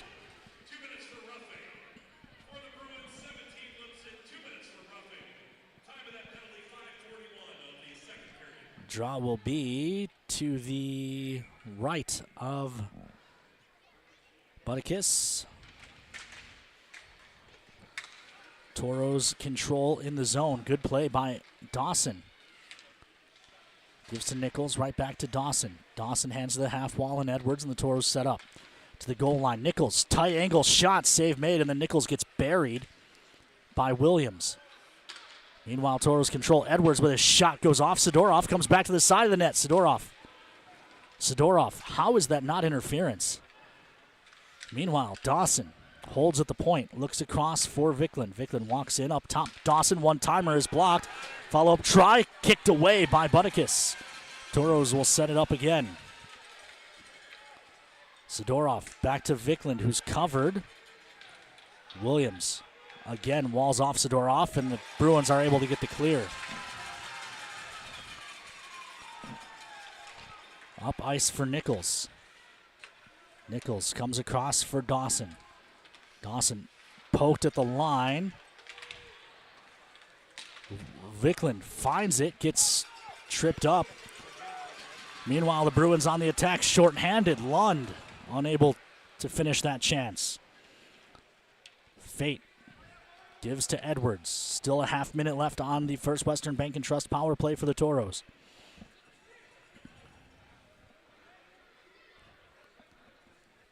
(2-1) Bruins here in period 2. Tauros on the power play for 18 seconds as Zugek crisscrosses with Fate and then rings it into the zone.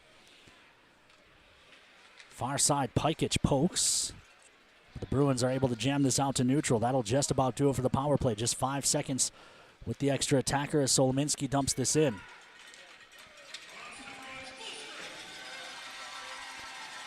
Far side, Pikich tried to feed Prima, but the pass was off the mark. Prima finds it. Works with Zugek on the near side. Zugek, help from Fate. Fate carries up top, hands to Solominski. Solominski walks in. They're not going to give him a shooting lane. They've learned their lesson from yesterday.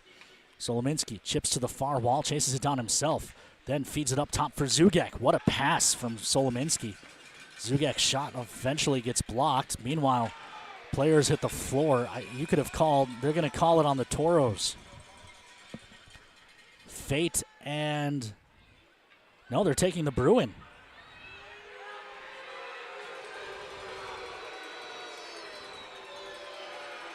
You could have called it on either guy. I get the frustration there from Simon Marshinack. They were holding each other and they both fell down. You could have just as easily called it on Fate. Williams over to talk to the ref, as he has on each of the 3 penalties called against the Bruins.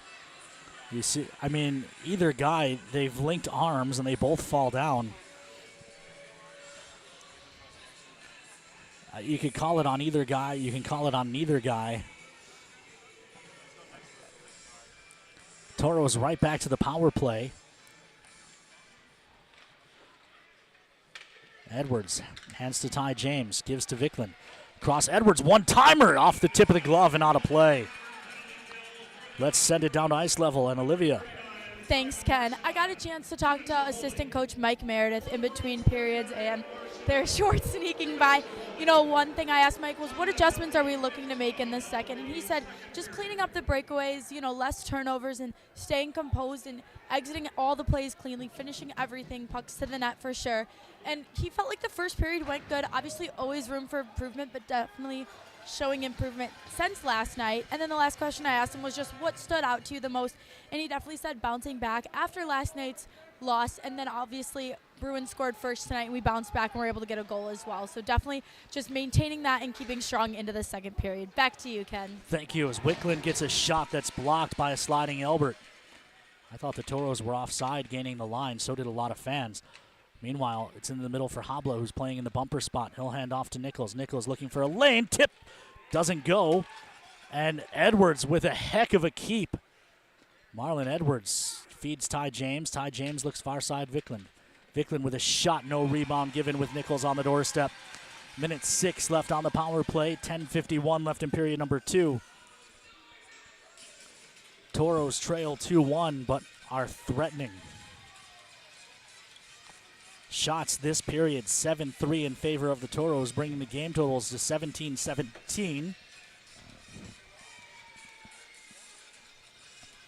Kayla Jo Fieldstad asking for the time and score. 10:48 left to go as the Bruins clear that out to neutral. Minute left on the First Western Bank and Trust power play. Tauros trail 2-1. Solominski starts Prima up ice. This is Prima at the line, hits the brakes. And the Bruins take it away and clear it. Kayla Jo Fieldstad checking in from Disney World. So we have a fan in Vegas, a fan in Disney World. These are all places where I would not be watching Toro hockey. Meanwhile, Solominski barely being watched by the Bruin defense, but eventually they're able to catch up to him. It looked like he was going to split the D there and get another easy chance. Unfortunately, the Bruins take it away and clear. 13 ticks left to talk on the First Western Bank and Trust power play. Pikic picks his way through traffic and is offside.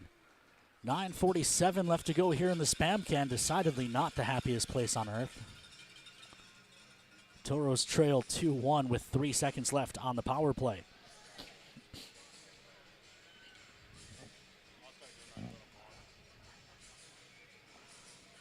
Lucas Smeestead checking in from Valley Fair in, how do you say that again, Kobe? Shakopee.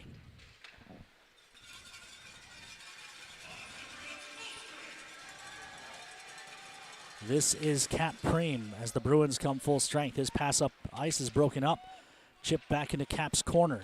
He and Matt Martinet come together, but it's turned over to Paddington, whose shot is blocked. It pops up high in the air, lands in the blue paint. Over the top, Hungry Hippo style is Lopinen. As I think a fan just yelled for someone to kill someone, so, that's fun. We've got the media timeout, so we'll come back to Olivia after a quick commercial break here on the Minotauros Network. Is someone in your life using opioids? Know the signs of an overdose: limp body, slow breathing, or vomiting. Step 1 is to call 911 and give them naloxone. It will reverse an overdose, so it can be used even if you're unsure whether they're overdosing or not. Request a free 2-dose naloxone kit now at hhs.nd.gov/opioids. Welcome back into the Spam Can here in the Riverside Arena. Olivia, what do you got for us? Ken, I have to say, you guys really hyped up the Spam, and I haven't smelt it here at all. Luckily, it's been colder out. And obviously, I did admit I have never tried it, although I just learned there was different flavors. But definitely, I don't know. I may have to give it a shot, though I might get sick.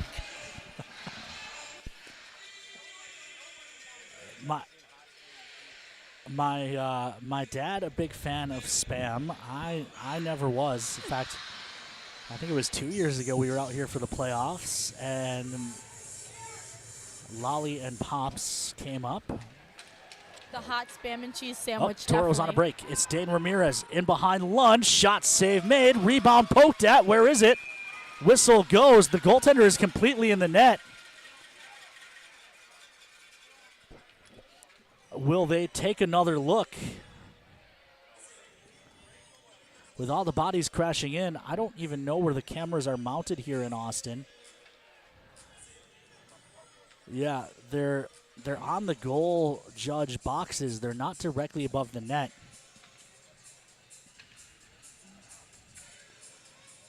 It'd be interesting to see, because if at any point the goaltender had this puck behind the goal line, even if it's in his gear, that's still a goal. That one right there where he lifts the glove at the very end looks like it may have been inside the goal, but there's no way you'll be able to see that from where their cameras are positioned. 9:16 left to go here in period 2. Tauros still trail by 1. They win the draw. Dawson, quick shot, save made. Rebound, rather casually played by Butticus ahead. Now Dawson has trouble. Coleman in behind. Shot wide by Coleman, who then puts himself into the wall face first. That couldn't have felt very good. That was probably the loudest hit of the game, and it was one player by himself into the boards. Near side, puck to the middle. Good play by Prima, breaks up the shot by Lipset. Return to Lipset on the far side, throws one on net, blocked out front. Can the Toros get going? Zugek lost his stick, but he forced Lipset out to neutral. Lipset falls as he dumps it in. Slams his stick on the ice in frustration. Banked ahead, it missed Prima. Lund fires it in on net. Lopinen stops for Dawson. Doss forced to come back the near side. Haruza upended off the puck, and they're going to call the interference play on the Toros. It'll be Cam Grandy to the box.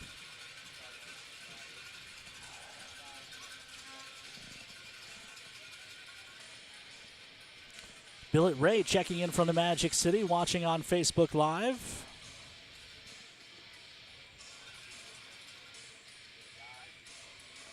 As we get another look.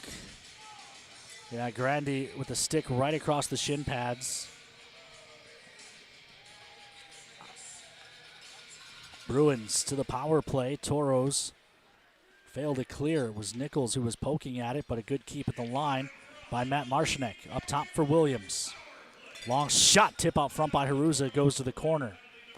Simon Marshnick gives back to Haruza. Haruza pressured by Ori. He walks in, now watched by Kenny. Up top for Williams. Williams shot, looking for a tip, doesn't get it. The puck kicked away by Lopinen. 94 seconds left on the power play. Another shot blocked by traffic, comes to the near side. Diving poke, keeps it for the Bruins. Side of the net, backdoor feed, and what a finish. Haruza, but the pass is the story. As the Toros go down 2. An unbelievable pass from the side of the net.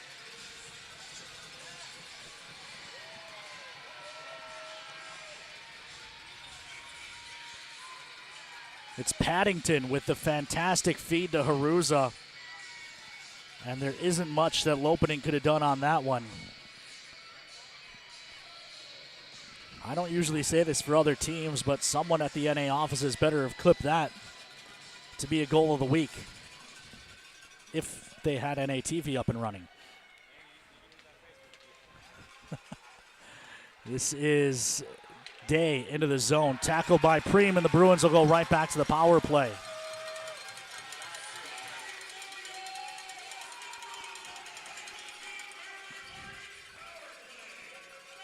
So, Toros go right back to the Papa John's PK, trailing by 2 with 7:31 to play.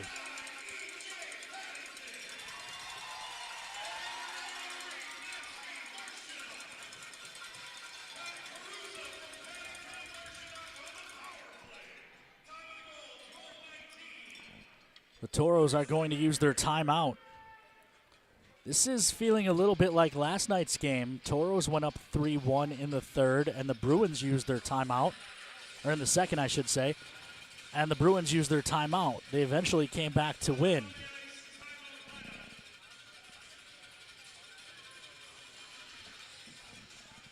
Andrew Thiel tuned in, thanking us for running the live stream with NATV down as we take a look here during the Toros timeout at the Central Division standings entering play today. The Aberdeen Wings, the Toros' next opponent, they're 9-1-0 on the season. The Bruins, not that far behind, 6-2-2. North Iowa, 5-4-1. Bismarck, 5-4-0 are the top 4 teams. Next up, St. Cloud, 4-5-1. Toros, 2-5-3. Shamrocks 2-5-0, and the Mallards 2-6-0. Take a look. 7:31 to play. Cap Preem to the box for 2 fresh minutes on a hold after the Toros just surrendered a power play goal. Toros PK has struggled this year, ranked 32nd, 73.68. They need one here. Haruza holding in the near corner. Gives it up to Simon Marshneck. Williams keeps it at the point and plays it down low for Paddington. Paddington with that beautiful assist just moments ago. Working the net front. Williams gives a cross. Matt Marshneck with a shot that goes wide and off the glass, and the Tauros do not get the clear. Good keep by Williams. Simon Marshneck to brother Matt. Matt drops for Williams. One-timer goes up off the glass. Paddington redirected that rebound off the glass on net somehow. This is carried in. Matt Marshneck, reminiscent of a goal scored in Game 2 here last year. That a game the Tauros would eventually win, but I want to say it was Haruza who went between his own legs on a rebound off the glass. Tauros take it away and clear it all the way down.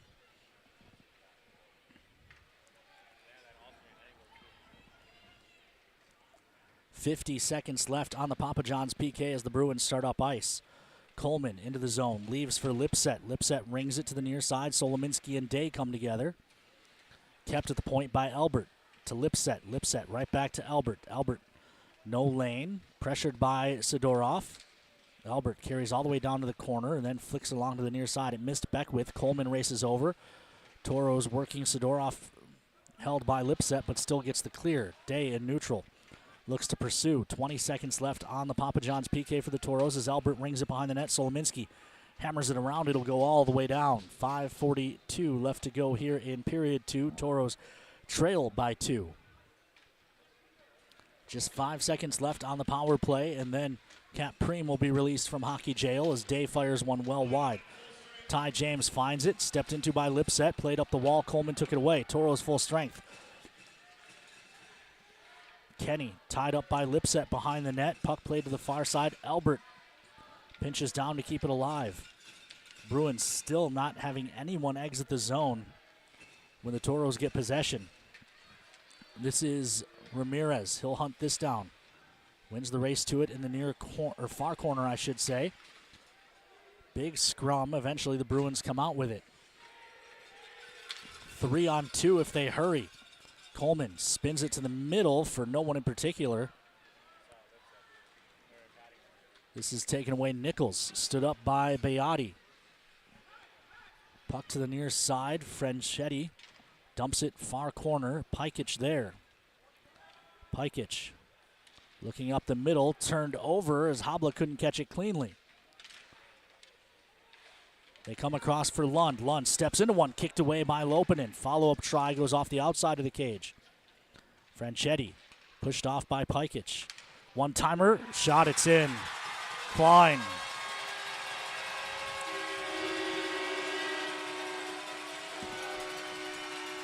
Makes it 4-1 as no one picked him up coming off the bench. We got some tired Tauros trapped out from a long penalty kill shift.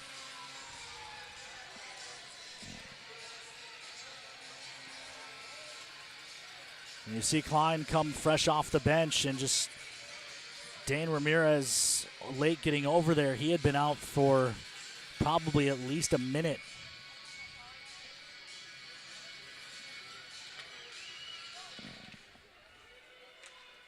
Far side. Chipped into the Toro zone.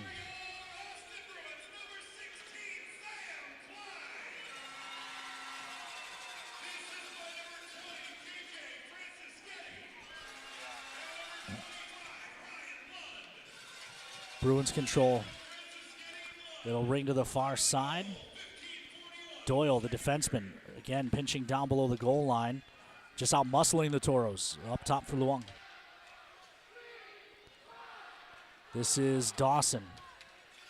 Dawson into the zone. Throws to the middle of the ice. It's picked off. Prima keeps it. Sends it down low. Zugek gives to Dawson. Shot save made. And the rebound gobbled up. Palindrome on the clock. 3:23. Left to go here in period number 2, and the Tauros are down 3.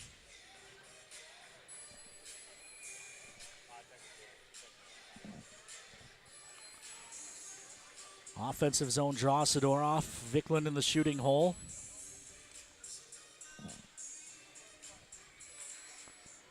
Bruins control, however. Haruza. Up the far side for Coleman. Coleman chips around Kenny. Far side, Tauros able to clear the zone. This is Sidorov.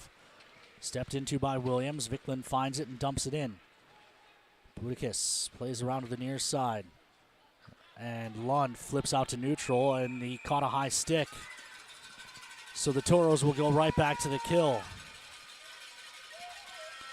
It's Vikland who goes to the box. Or Sidorov. They'll take Sidorov.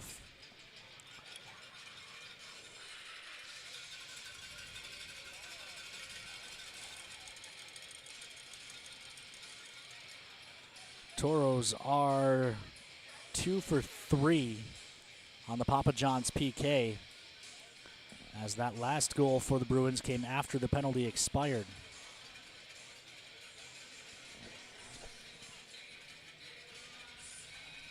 Draw will be to the right of Lopinen. Tauros still out shooting the Bruins this period, 11-10. The Bruins scored 3 times on those 10 shots.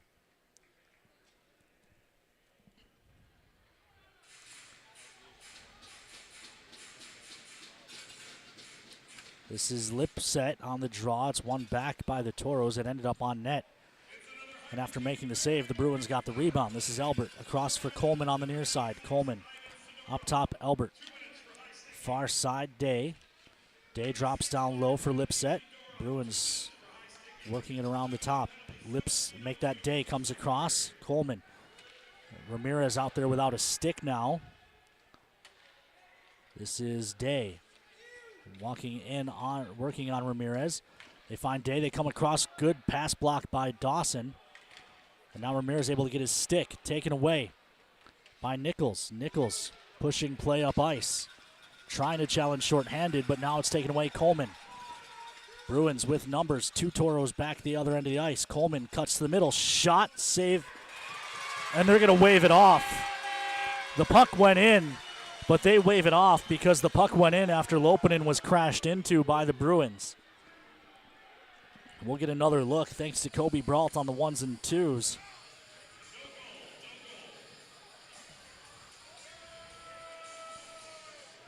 Coleman cuts to the middle. He tries the shot, and you can see Lipset and Day crash into the goaltender, and the puck does eventually trickle in, but only after the Bruins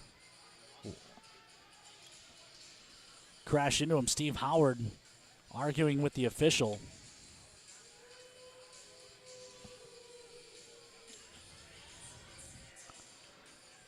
Still a minute 8 left on the Papa John's PK. 2:06 left here in period number 2. Tauros win the draw back. Kenny looking to kill time, throws up the near side. It's taken away.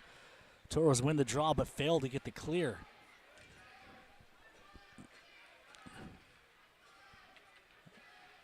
Bruins on their 3rd power play of the period. And the fans are complaining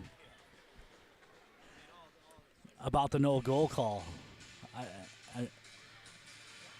Minute 48 left to go here in period number 2. 50 seconds left on the kill.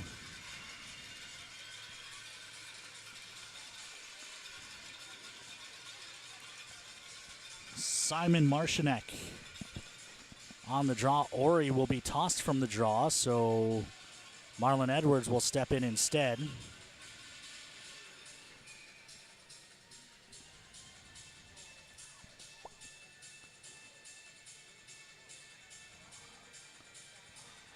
What are we? They're telling the clock had started, so they need to tell the penalty box guys not to start the clock right away on the drop. Bruins win the draw back. Williams leaves off. Simon Marcinek's pass across for brother Matt is blocked off. Preem hammers this around, and it ends up in the Bruin bench. Minute 37 left in the period. Officiating crew tonight, Hunter Doyle on Ref duty helped out on the lines by Colby Byers and Sean Pondalak.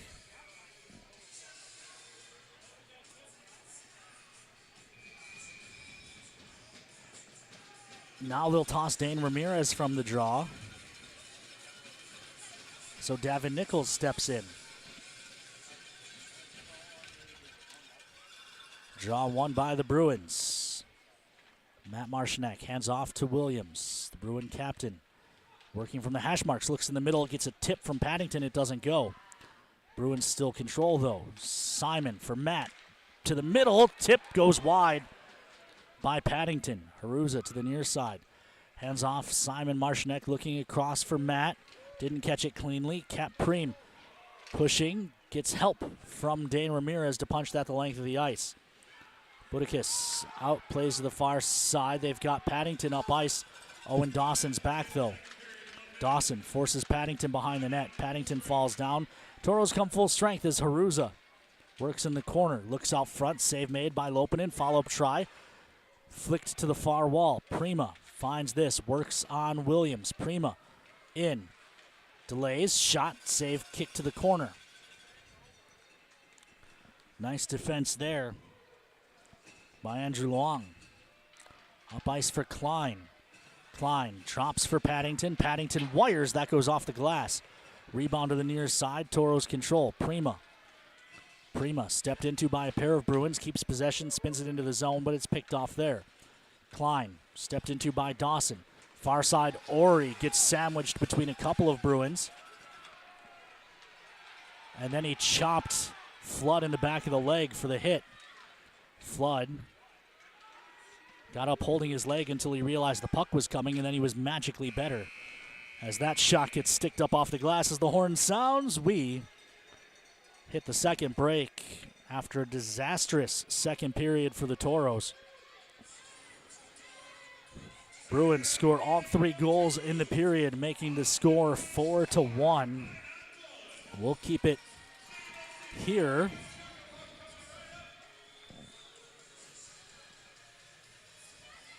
I think maybe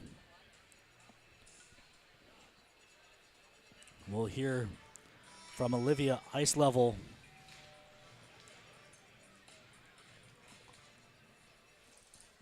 with assistant coach Mike Meredith in just a moment. But Tauros give the Bruins 3 consecutive power plays after failing to score on the 2 they had earlier in the period.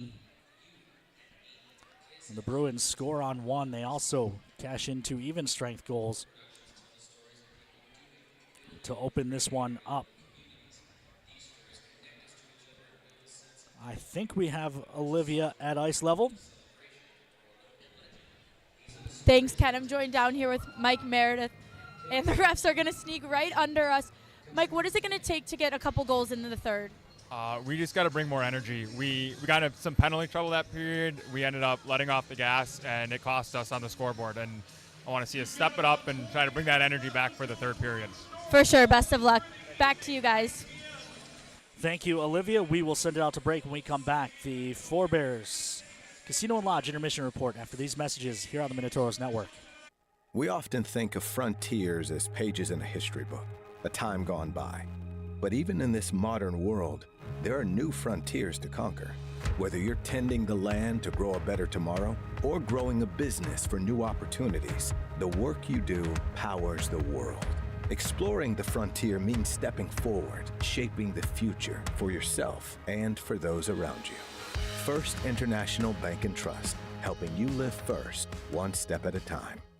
Since 2003, the architects and engineers at Ackerman Esvold have been enhancing everyday life. To commute times, we've helped create critical infrastructure, enhancing highway safety, flood protection, and public education. And we're no stranger to enhancing fun, family outings, and even game time. Ackerman Esvold, working to enhance your everyday life. Circle Sanitation is a locally owned family business providing quality waste hauling services since 1980.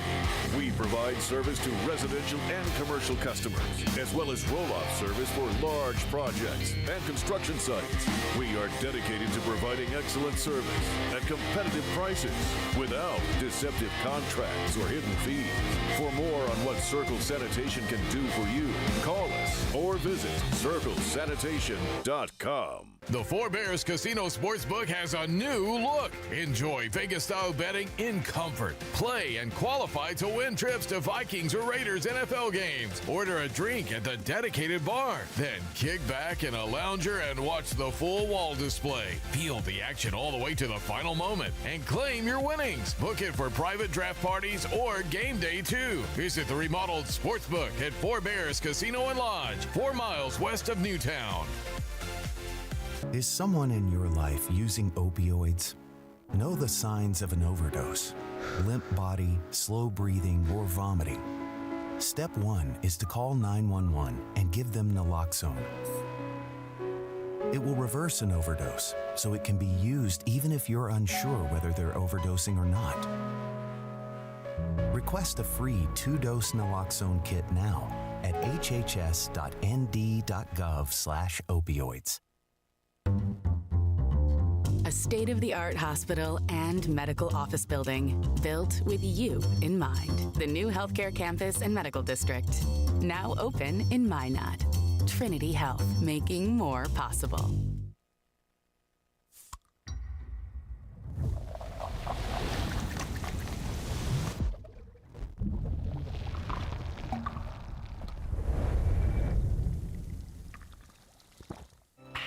When you carry blue, you get a devoted team backing you up, focused on you and your well-being, making it easier and affordable for you to make health a priority.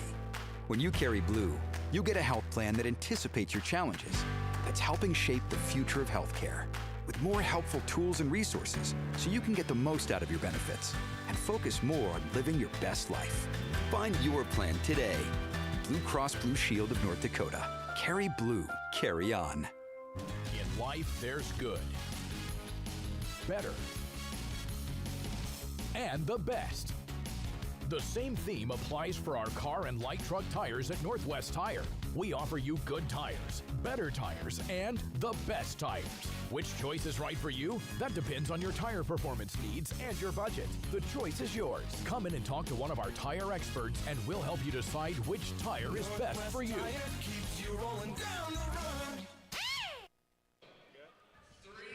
Welcome back to the Four Bears Intermission Report. I'm Presley Davis alongside Ken Oda. And let's just, get right into it. I mean, current score right now going into the second intermission is 4-1 with the Bruins taking that lead. I mean, this second period, was all Bruins, Yeah, and I think as much credit as I gave the Tauros in the first period for the way they fought through adversity, things did not stay true to that in the second half of the second period. Tauros came out strong to start the second period. They were out shooting the Bruins heavily early in the period, but they couldn't score. And eventually, a couple of tight penalty calls, and play shifted the other way, and it was all Bruins. And they, a lucky bounce that went in off a defender. Well, we'll see the highlights, I believe. And, let's just jump right to those highlights. All right, so that first period, Bruins were able to strike first. It was Flood right off the draw, and that's a tough save for the goaltender. He's trying to get to the middle of the ice, forces him to open the 5-hole, but then Vikland able to answer back. A great individual effort. Tries the wraparound, doesn't get it, but buries the rebound before Budakis can get back to the post. But then the second period, all Bruins, like we said. It starts with Thulin on the rush, and this is the one that went in off the defender, just like the game winner last night. That same defender, Cap Preem. And he's doing exactly what he's supposed to do, backing up towards the net, trying to take away the passing lane, and then just a fantastic feed by E.J. Paddington to Gavin Haruza. A couple of veteran players connect on the power play. This is the one that probably is the most frustrating. Tauros get the penalty kill, but they're trapped out there, and no one picks up Sam Klein coming on a change, and he's able to walk in and bury one past a screened Lopanen, and suddenly what was a close game turns into a not so close game. Yeah, it's definitely going to be a tough one for the Tauros to come out in that third period. And I know we've seen in previous games that the Tauros are really struggling to face that adversity. And we saw in that first period that they overcame it, and then you kind of saw them go back to those old selves of, kind of getting down and just really, it really starts on the bench, just picking each other up and just kind of moving on and flushing it and getting ready for that next face-off. Yeah, I thought it was a good use of the timeout by Tyler Ebner to try and rally the troops. Unfortunately, a tough penalty call sent the Tauros right back shorthanded. Couldn't build on any momentum, so you'd like to see, the way the Tauros come out in the third period will tell you a lot about this group, whether they folded up the tents and they're ready to get back on the bus and head back to Minot, or if they're interested in trying to come back in this one. Now, Ken, what's something you're looking for in the third period to see from the Tauros, especially to try and, with being down 3 goals, what is the main thing you really want to see from them? Really, it's that first 5 to 10 minutes. Regardless of whether they score or not, regardless of whether they come back, it's the effort level that I want to see over the start of the third period. I understand if all of a sudden it gets down to 5 minutes left and it's still a 3-goal game, that, all right, you still should be pushing through every shift, but that'll be a little bit more understandable. If they come out flat to start the third period, that'll be very disappointing. I want to see them try and fight back and at least make this a competitive game again. Yeah, and I know Coach Ebner is really wanting the boys to play that full 60 minutes, and unfortunately that didn't happen in that second period. But who's to say you can't play a full last 20 minutes of this game before getting back on the bus and going back to Minot tonight? Well, and let's face it, not to be too big of a pessimist on this, but the way they respond in this third period is going to tell Tyler a lot about these guys. We're a long way away from the roster freeze, so just because you're on the team now doesn't mean you'll be on the team next weekend, next month, right? So, if we drop our 5th in a row tonight, which it's looking like we very well might, I wouldn't be shocked if there's a change or two along the way. And so even if you're not necessarily playing to come back in this one, you should be playing because you have to earn your roster spot on this team every day, whether it's in practice or a game. All of these guys, this isn't like high school where you make the team and then you're on the team for the rest of the season. These guys need to continue to earn their roster spots, and depending on how they individually come out in the next period, they may or they may not. Yeah, and it's definitely, the league itself is competitive, but then the Central Division, you look at it, and it's just the most competitive one. And so you're right, you kind of have to sit there and look at, okay, how am I going to get this team to where they need to be in?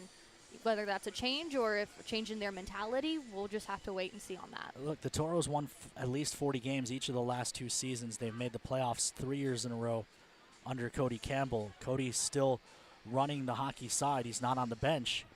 But I know Cody and Tyler, they're not going to stand for the continued failure. So if things don't change, if results don't change on the ice, players on the ice will change eventually. So you want to see them come out and show Tyler, show Mike, and even Cody, who's watching, all right, I'm a guy that you want to keep.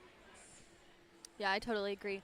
Well, fans, although the second period was not lucky for Tauros, it might be lucky for you. Let's take a look at the Forebears over-under and where we are with those right now.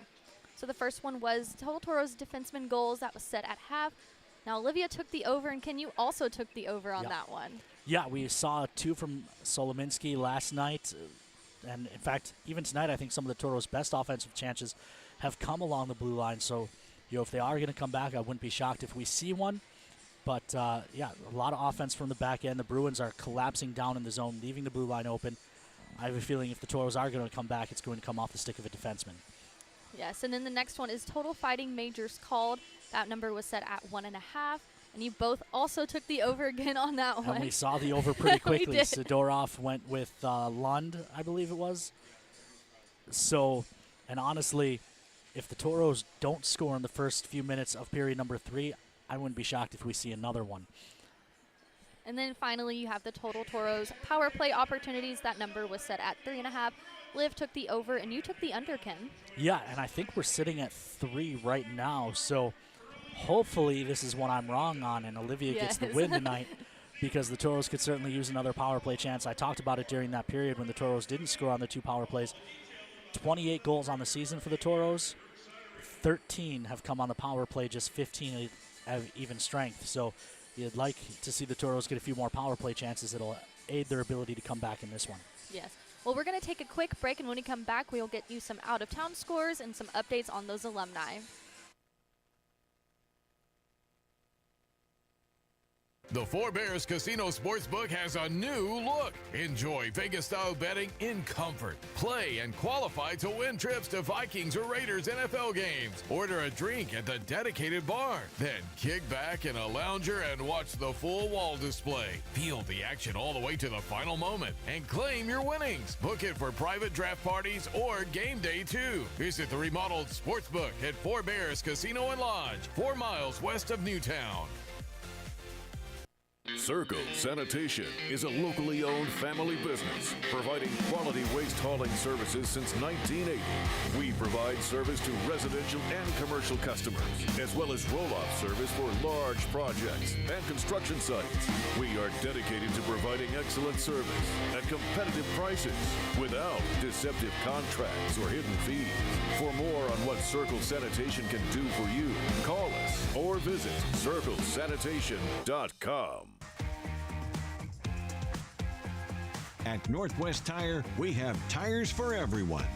Needs tires that are reliable and safe to get her family where they need to be.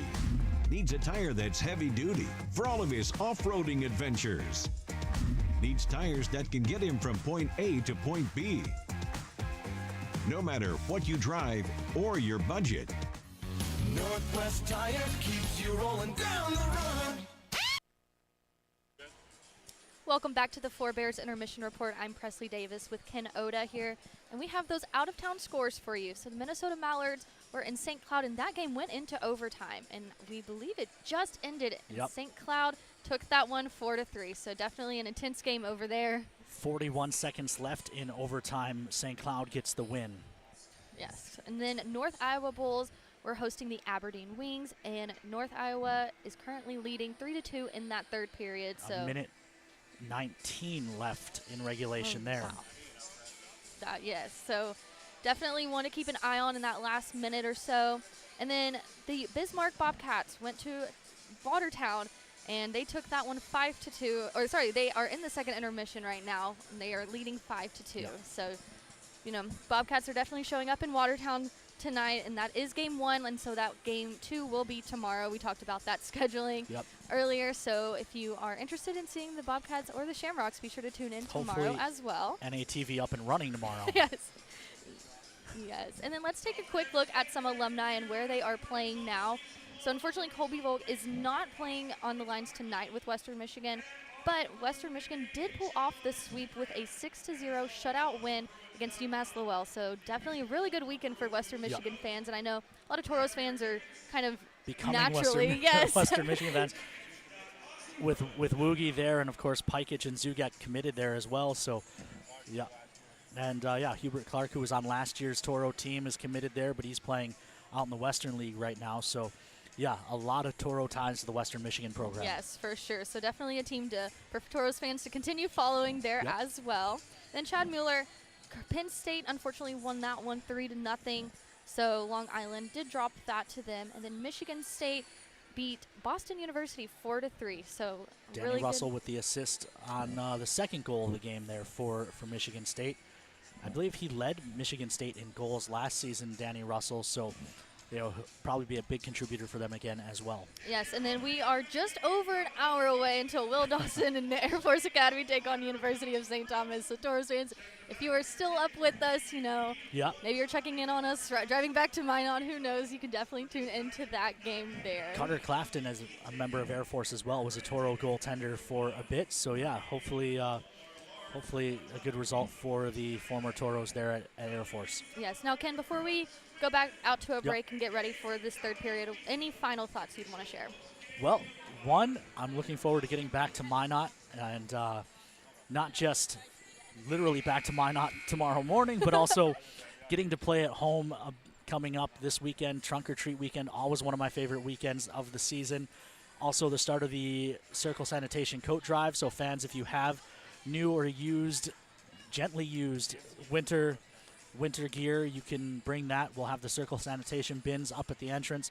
Drop those off. We keep those all local. They all go to local organizations, to our neighbors in need, so please bring that stuff. And, of course, Saturday night, after all the other fun, Skate with the Tauros, which we didn't do last year. So happy to have Skate with the Tauros coming back. That's always a fun event, getting to interact with the fans down on the ice, see the players interact with the fans, and, and that's always fun just to get out there and get to not have the pressure of a game and everything else that we need to do on game night. But for us, I mean, you haven't gotten to experience that yet, right. But for Tauros staff to get out there and get to interact with fans on the ice as well without having to worry about getting the next intermission game or whatever lined up or being back on the broadcast. So yeah, maybe I'll convince my parents to get out on the ice. Being from Texas, we don't see a lot of ice, so it'll take a lot of convincing. Skates there. encouraged but not required, so you can just walk out on the ice as well. Yes, and then also fans, tune into All Access Monday through Thursday, and maybe this week Liv and I will drop some hints on what our Halloween costumes will be, and we'll see if anyone can guess them. So be sure to stay tuned. 3 o'clock Monday through Thursday, and you can check that out on Facebook and YouTube. And hey, if you have ideas for my costume, yes, drop them in the comments during the third period. I have a feeling we'll need something to laugh about. Yes. All right. Well, that will do it. That will do it for our Four Bears intermission report. We will get you ready for that third period here shortly, and we'll see you soon.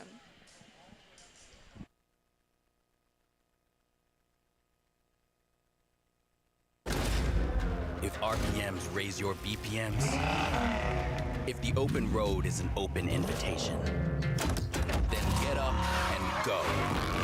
Go turn some heads. Go turn a wrench. Go windows down. Go volume up. Go in. Go out. Go off. Napa has America's largest network of parts and care, here to keep you firing on all cylinders. Your plan speaks volumes when you're going to have a drink. Be intentional to ensure your safety and the safety of others by keeping just a few things in mind. The first is to look out for your friends and be the designated driver. Even if someone says they're fine doesn't mean they are. Second, incorporate water into your night. Ordering a glass can encourage your friends to take note. Third, be the person your friends trust and say no to the next round. And fourth, lend a hand when your friends have reached their limit. Your plan speaks volumes. Know your drink. Know your limit. We had a member that came into the credit union who doesn't historically come in. She went up to the teller line and said she wanted $25,000 in cash. The teller kind of questioned her about it, and she said, "I'm buying a car," but she was kind of fidgety. And is that when she went to you first? She had to make a phone call to see who it was payable to, and that was which is red way flag. Weird. I mean, that's a huge red flag.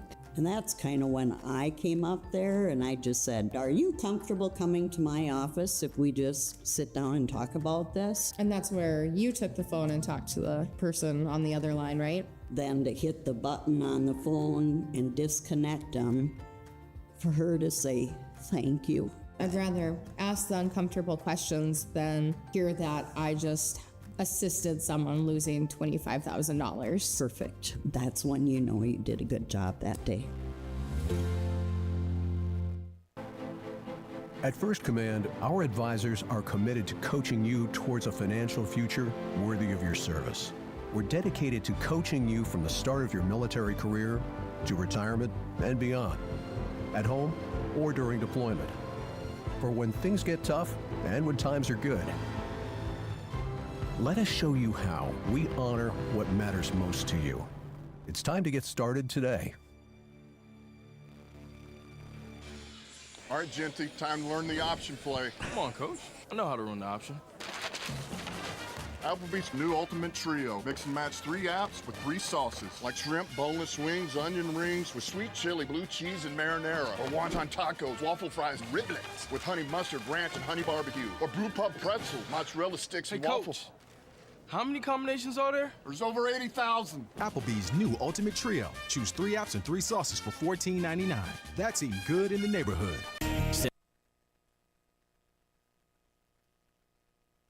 Welcome back inside the Spam Can, the Riverside Arena here in Austin, Minnesota. Devin Russley taking over in net for the Tauros. Puck to the near side. What the? Puck to the near side. You unplugged me. There we go.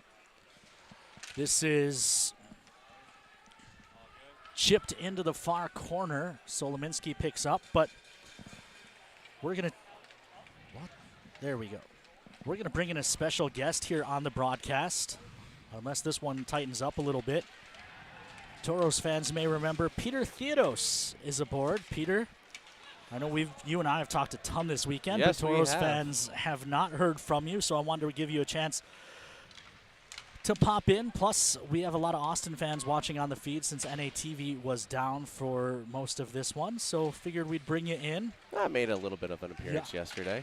And in the background. I had a few fans message, and I had one intern, Grace Sandy, wanted me to say hello to you, which I forgot to do until just now. So typical Ken stuff. Yeah. But, yeah, let's just talk a little bit, catch fans up with what's going on in the world of Peter Theodos. Yeah, things have slowed down a little bit after I started here in Austin last year. Got a full off season under my belt, which was really nice. Oh, perfect.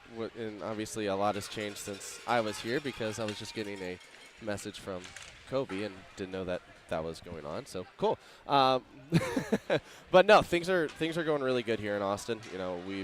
We've grown a lot from a business side. Last year we had our 3rd highest attended season in franchise history. So, myself and David Coyer and our team president Brian Schultz worked really hard last year to get Austin back to where it was when you first started in the league with a packed Riverside Arena. And last year we did a lot of new things. Pretty much all of them worked. And this year we're starting to do some more new things, and that stuff has also been working. So we're really excited where we're at here in Austin, and obviously hope that some Minot fans can make the trip out here. It'd be awesome to see some of those fans out here and experience what we do here on a game day with the Bruins. Obviously you're a Bruin now, but when we aren't playing each other, do the Tauros still hold a place in your heart? You still rooting for us when we're playing, say, Aberdeen or Bismarck and whatnot? I'm going to plead the 5th on that one.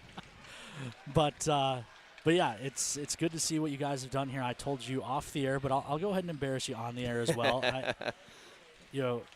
Obviously proud of you and your growth from when you started with us and coming here. And I've never seen this much advertising up here in the Riverside, and I've been coming here for way, way, way too long. And, yes. So I've seen a lot of games here, and the growth in the organization over the last year plus now. Peter, very proud of you. Also, fans, you may notice you're now looking at Peter and I because we've been told by the league NATV is back up and running. So we've been told we have to pull down the game broadcast here on socials. You can catch the live feed on NAHL TV here for the 3rd period. But, yeah, Peter, I know you've got stuff to do here on game day. Just wanted to bring you in, give you a chance to say hello. Anyone you want to shout out back in the Magic City as we see some pushing and shoving, and, oh, here we go. Yeah, you knew this was going to happen. It's been a tight weekend, a feisty weekend, and you just knew the tempers were going to start boiling over a little bit here.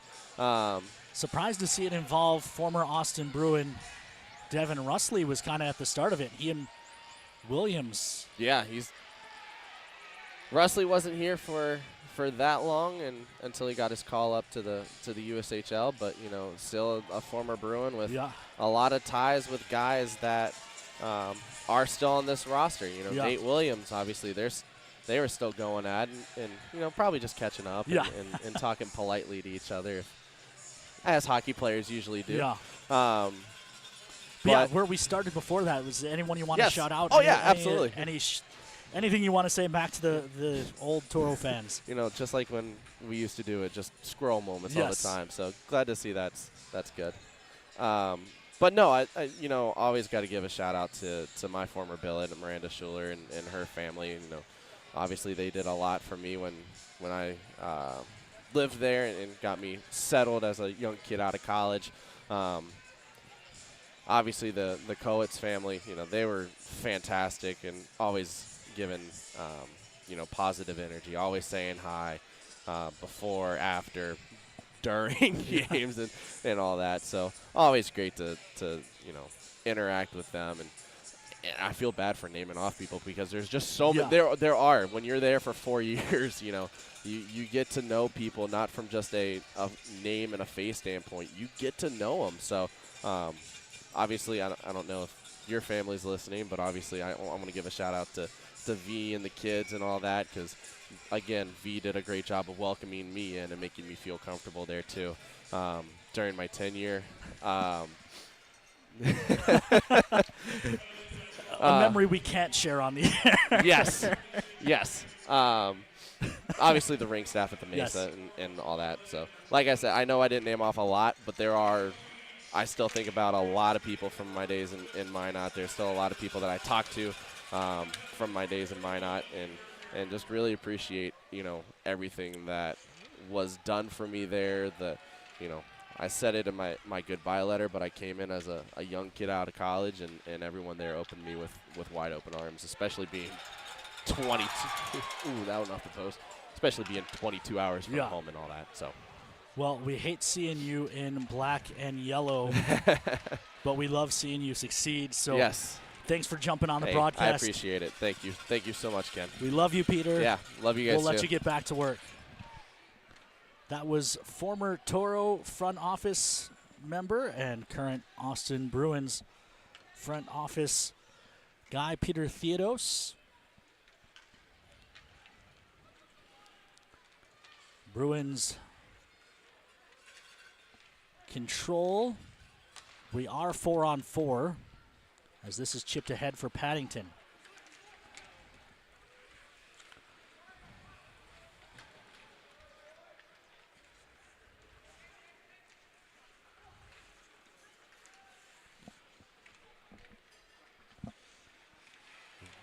Around the world shot that goes wide. It was Coleman who did a full lap around the zone. Getting told by a lot of fans that they cannot see the game, so we're going to go back live. This is Klein circling behind his own net. Taken away, Ramirez only for a moment. Both teams come back to full strength. Dawson will be the first to this. Dawson tied up with Klein. Toros find the puck. It's Fate. Shot gobbled up.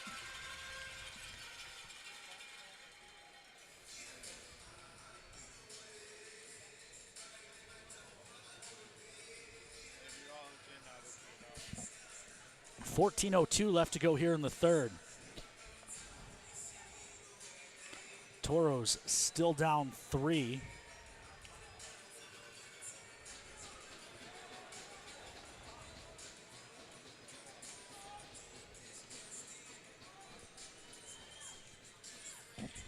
Offensive zone draw. Zugek finds it in the corner. Flubs the shot. It rolls to the far side. Haruza pinned there. Puck squirts free. Haruza finds it. Gets leveled by Vikland, who is now on a line with Prima and Zugek. A bit of a line shuffle from the Toros as this is thrown ahead. Prima chops it up ice. Vikland swats it into the zone and finds Zugek, who's leaned into by Lipset. Toros take this back. Zugek hit as he shot. Forced the shot to the corner. Zugek with a huge hit, and that's going to get called. And now Albert over to Zugek. And now we'll have another set of penalties coming up. I thought Zugek was able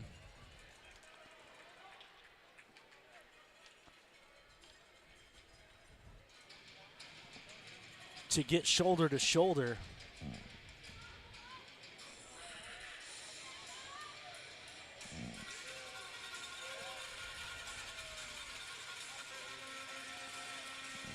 Looking closer at the monitor.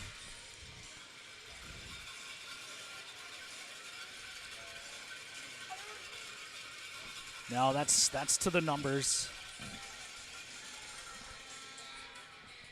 Looking live, it didn't look as bad, but seeing the replay,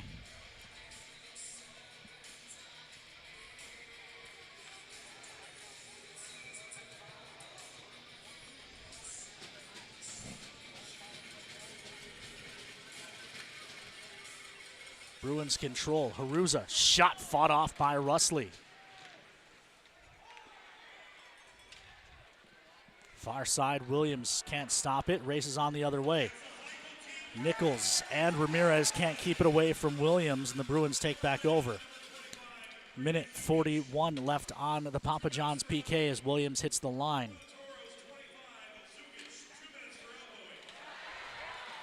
Big collision in front of the net. Haruza lost his helmet, has to go to the bench. Shot, it's in. Matt Marcinek.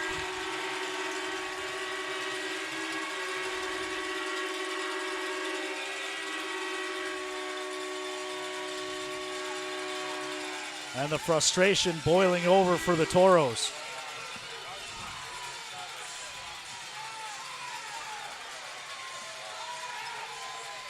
It's now 5-1.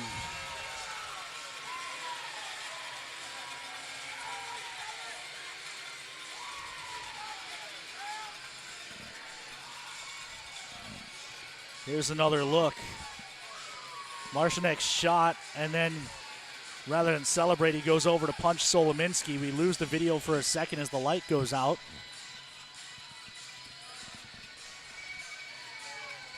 And Solominski goes to the box.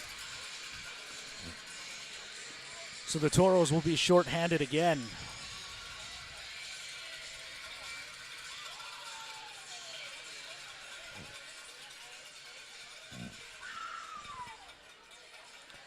I believe it's unsportsmanlike because Solominski kept knocking Gavin Haruza's helmet down the ice with his stick.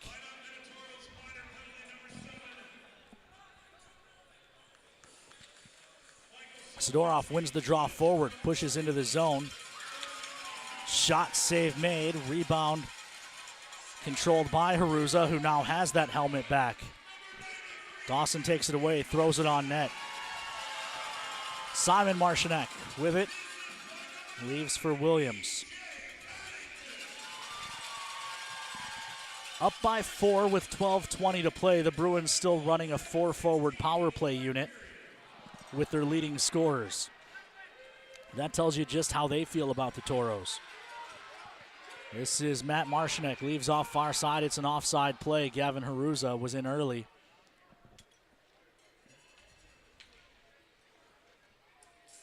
A lot of dislike for the Tauros around the division. 4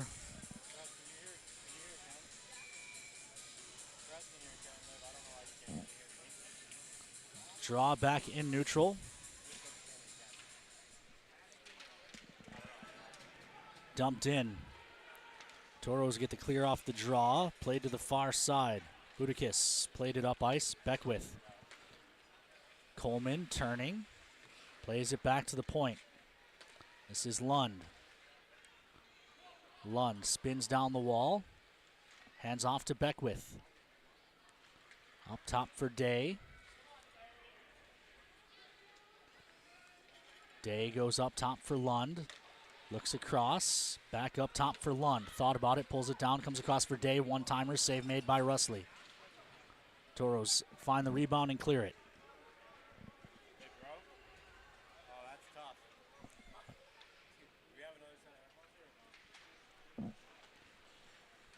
This is Coleman. Poked free. Ori takes it away. Ori cuts to the middle. Shot. Save made. No rebound given by Budakis.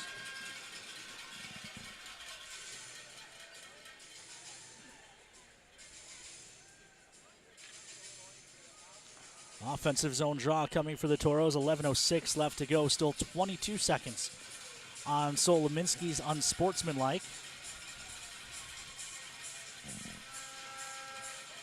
Sidorov wins the draw back. Ori touches it back to Preem. Long shot blocker to side. Puck moved up the near wall. Doyle leaves off far side. Turning with it is Klein. Klein will ring it behind the net. Thulin Gives to Flood. Flood puts it in front. Tauros take it away and get the clear. It's on net, so no icing. Tauros come full strength. Just past Liberty Tax time, 10:40. Now 10:33 left to go as Affanen picks off that feed. Affanen turns it back, gives to Lindsay, right back to Affanen in the corner. Affanen up top, Pikich. Long shot goes up off the glass. Rebound to the near side. Dawson pinches to keep it alive, but it's taken away by Doyle. He flips out to neutral.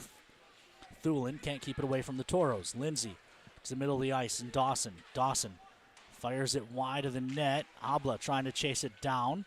It caroms off the glass back to him. Lindsay gets it for Habla, whose shot is stopped awkwardly by Budakis. Flipped ahead.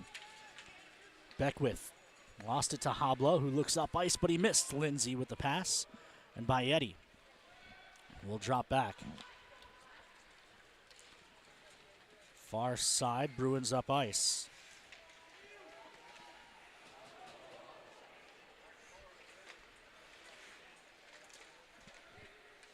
Tauros take it away. Affanen hands off. Far side, Lindsay.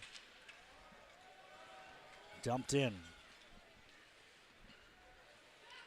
Puck around to the near point. Grandy with a shot that goes wide. Rebound checks up on the far side half wall. Nichols jams it back to Ty James for a shot that skips wide. Grandy throws that one on net. Sticked in behind the net. Nichols fighting along that end wall. Edwards was there as well, but the Bruins find possession and throw it out to neutral. Grandy takes it away. Far side, Nichols. Nichols puts Albert down hard. Meanwhile, the puck sent into the Tauros zone.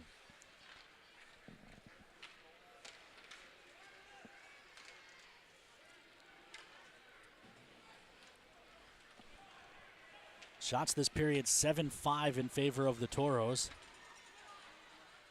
The Bruins have the period's only goal as Lipset's forced in behind. Williams puts it in front. One-timer for Coleman. He fanned on it. Fantastic feed by Lipset. Meanwhile, this is Haruza now in the corner. Walled off by Preem. Turned over. Shot by Lipset goes up off the glass. Williams lost it to Ori. Ori flicks it to the middle of the ice. No one there. Coleman with a shot. Fought off by Russley. No Tauros and 3 Bruins were there. Meanwhile, it's ahead for Prima. Prima in. Delays. And a sliding breakup by Lund.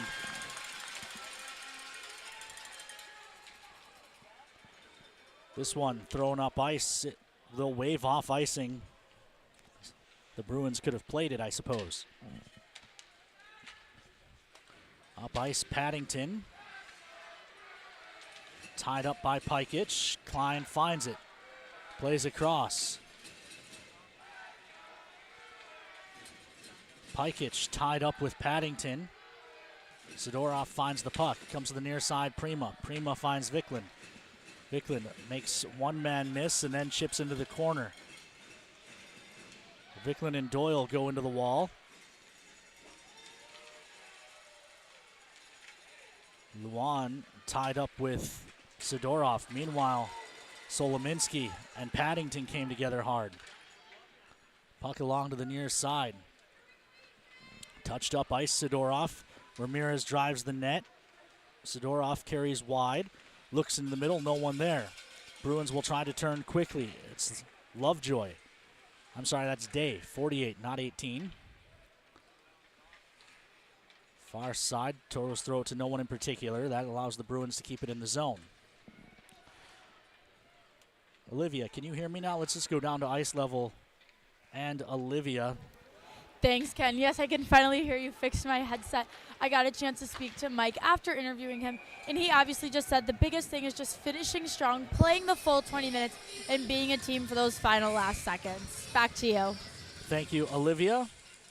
6:24 to go here in the third. Tauros down by 4. It's the media timeout. We'll take a quick commercial break when we come back. The rest of period number 3 here on the Minotauros Network. Is someone in your life using opioids? Know the signs of an overdose: limp body, slow breathing, or vomiting.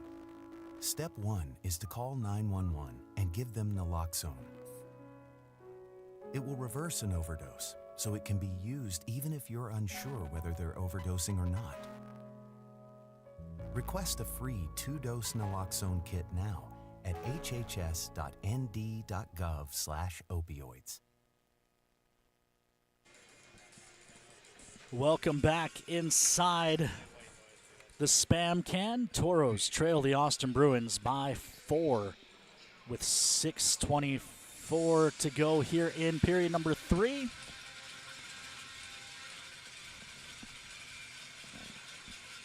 Bruins struck first in the first period. John Flood from Sam Klein. Tauros fought back. Philip Wicklund from Edwards and Ty James tied the game. That score carried into the second period. Tauros started the period strong, but failed to score on a pair of power plays. The Bruins then got 3 power plays of their own. They scored on 1. They added 2 even strength goals. And then they added another even strength goal. No, that was a power play goal, wasn't it? That was a power play goal here in the third. Ty James dumps that in to be gobbled up by Boudicus.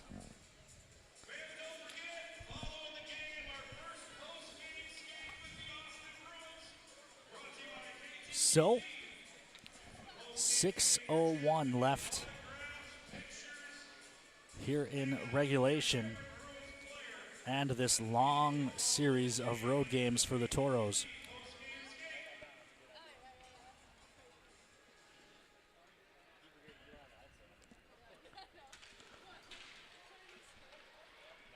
This is near side. Picked up by the Bruins. Incline. He'll push play into the zone. Franchetti down low. Looks to put it in front for Sprates. It's off the mark.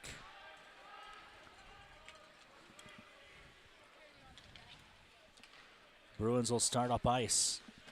Touched into the zone. Russley out of his net. Plays to the far side. Pikich just got dumped by Franchetti.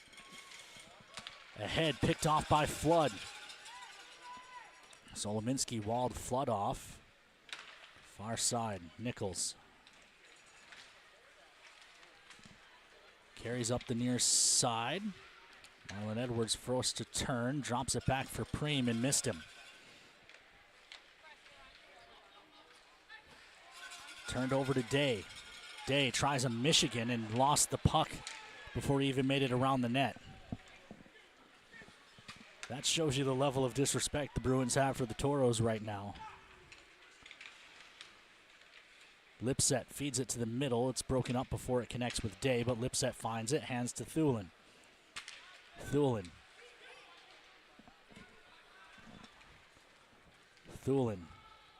has to turn back as Day was still in offside. Dumped into the near side corner. Sprates. Up the wall, Thulin cuts to the front. Shot fought off by Russley. Preem steps in. Big hit in the corner by Fate.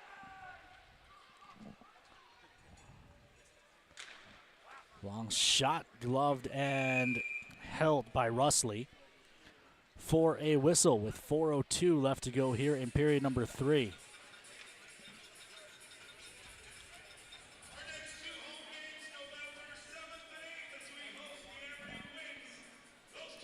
(5-1) Bruins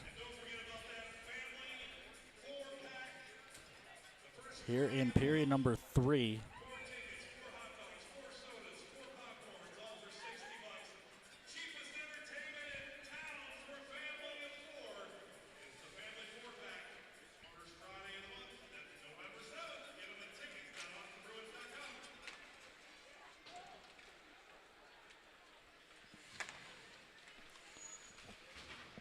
.354 left to go here as the Bruins dump this in. Grandy back on it. Turned over Flood. One-timer blocked out front by Sidorov. Near side. This is Ramirez. Ramirez rolls it into the offensive zone.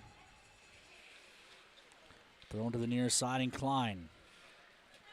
Out to neutral, Solominski. Dumps it right back in.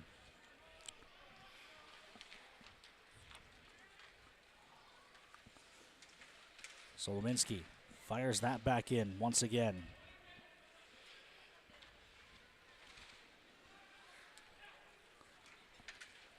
Flood up ice. Missed Klein, but he's able to.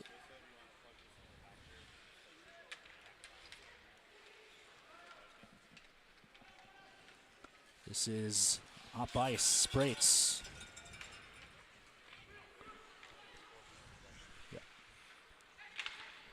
Pikich looking up ice. Habla gets tripped. Not that it matters. Tauros will start up ice. Take it away, Doyle. Comes to the near side.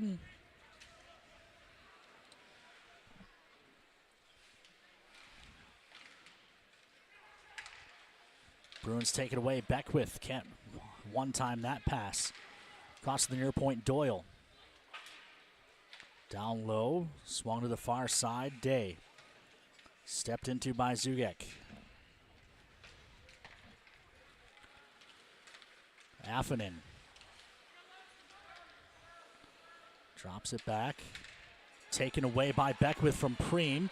Delayed call. Russley makes the stop, but the Tauros will be shorthanded. Dawson and Day now exchanging gloved punches. I imagine they'll be sent off as well.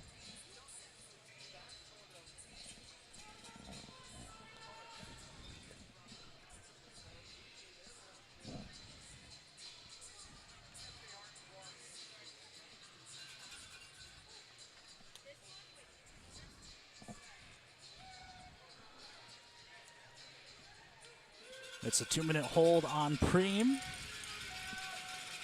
Tauros back to the Papa John's PK.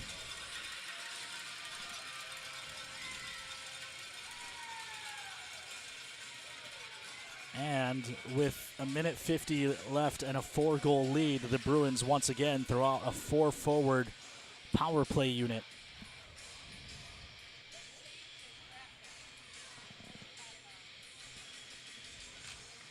Bruins win the draw back. This is Coleman. Gives to Day. Day. Up top. Coleman. Across. Long shot. Fought off by Russley. And Kenny throws it into the crowd. 90 seconds left in this one.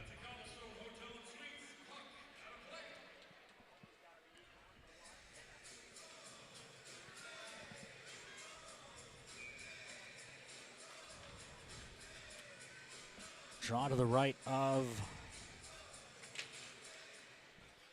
Russley.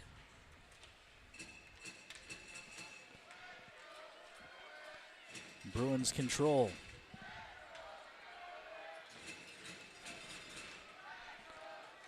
Day drops it down low, Lipset. Plays up top, Coleman. Gives back to Lund.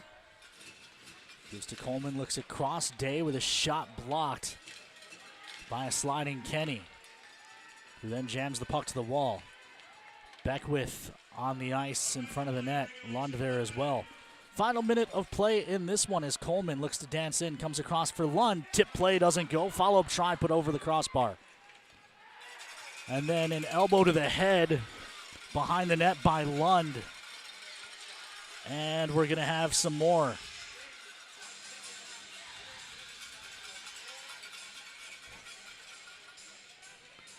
Lund took the chance to elbow Kenny in the head.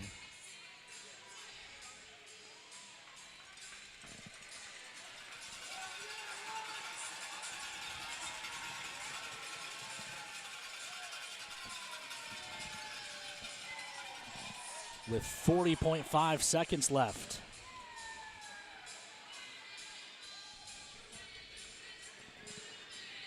So we'll finish this one, I think, 4-on-4.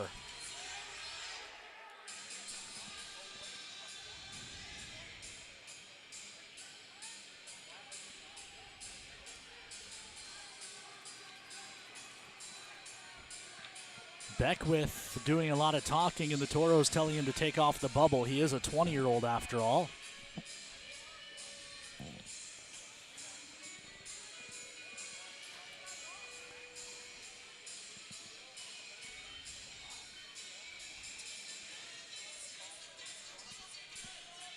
So it'll be 4-on-4. Williams arguing with the official over the call. It's a 4-goal game with 40 seconds left. They're going to put the draw down in the Bruins zone.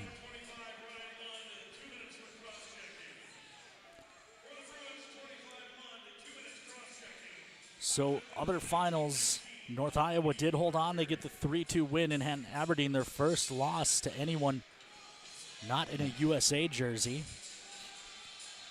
St. Cloud in overtime, 4-3 over the Mallards. And about 100 seconds left in Watertown. Bobcats up 5-3 on the Shamrocks. Bruins win the draw.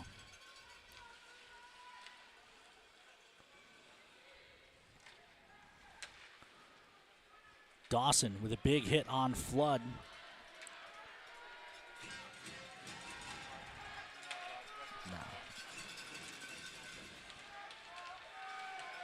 Bruins take over in neutral. Final 15 seconds as it's dumped into the Toro zone.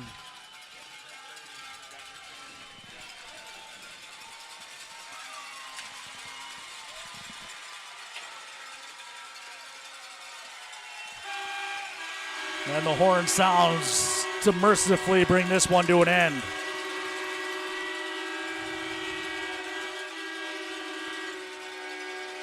(5-1) final.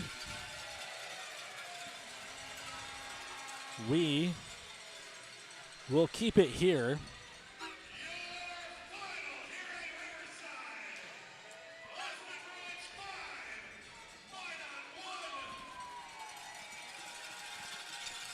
Toros get swept for the second weekend in a row.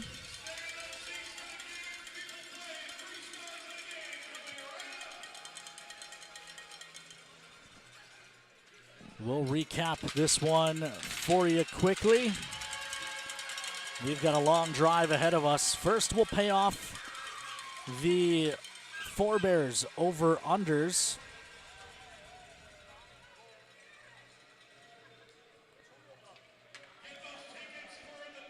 The Forebears over-unders, Toros defenseman goals, that number was set at 0.5. That goes under. Total fighting majors, 1.5. That goes over.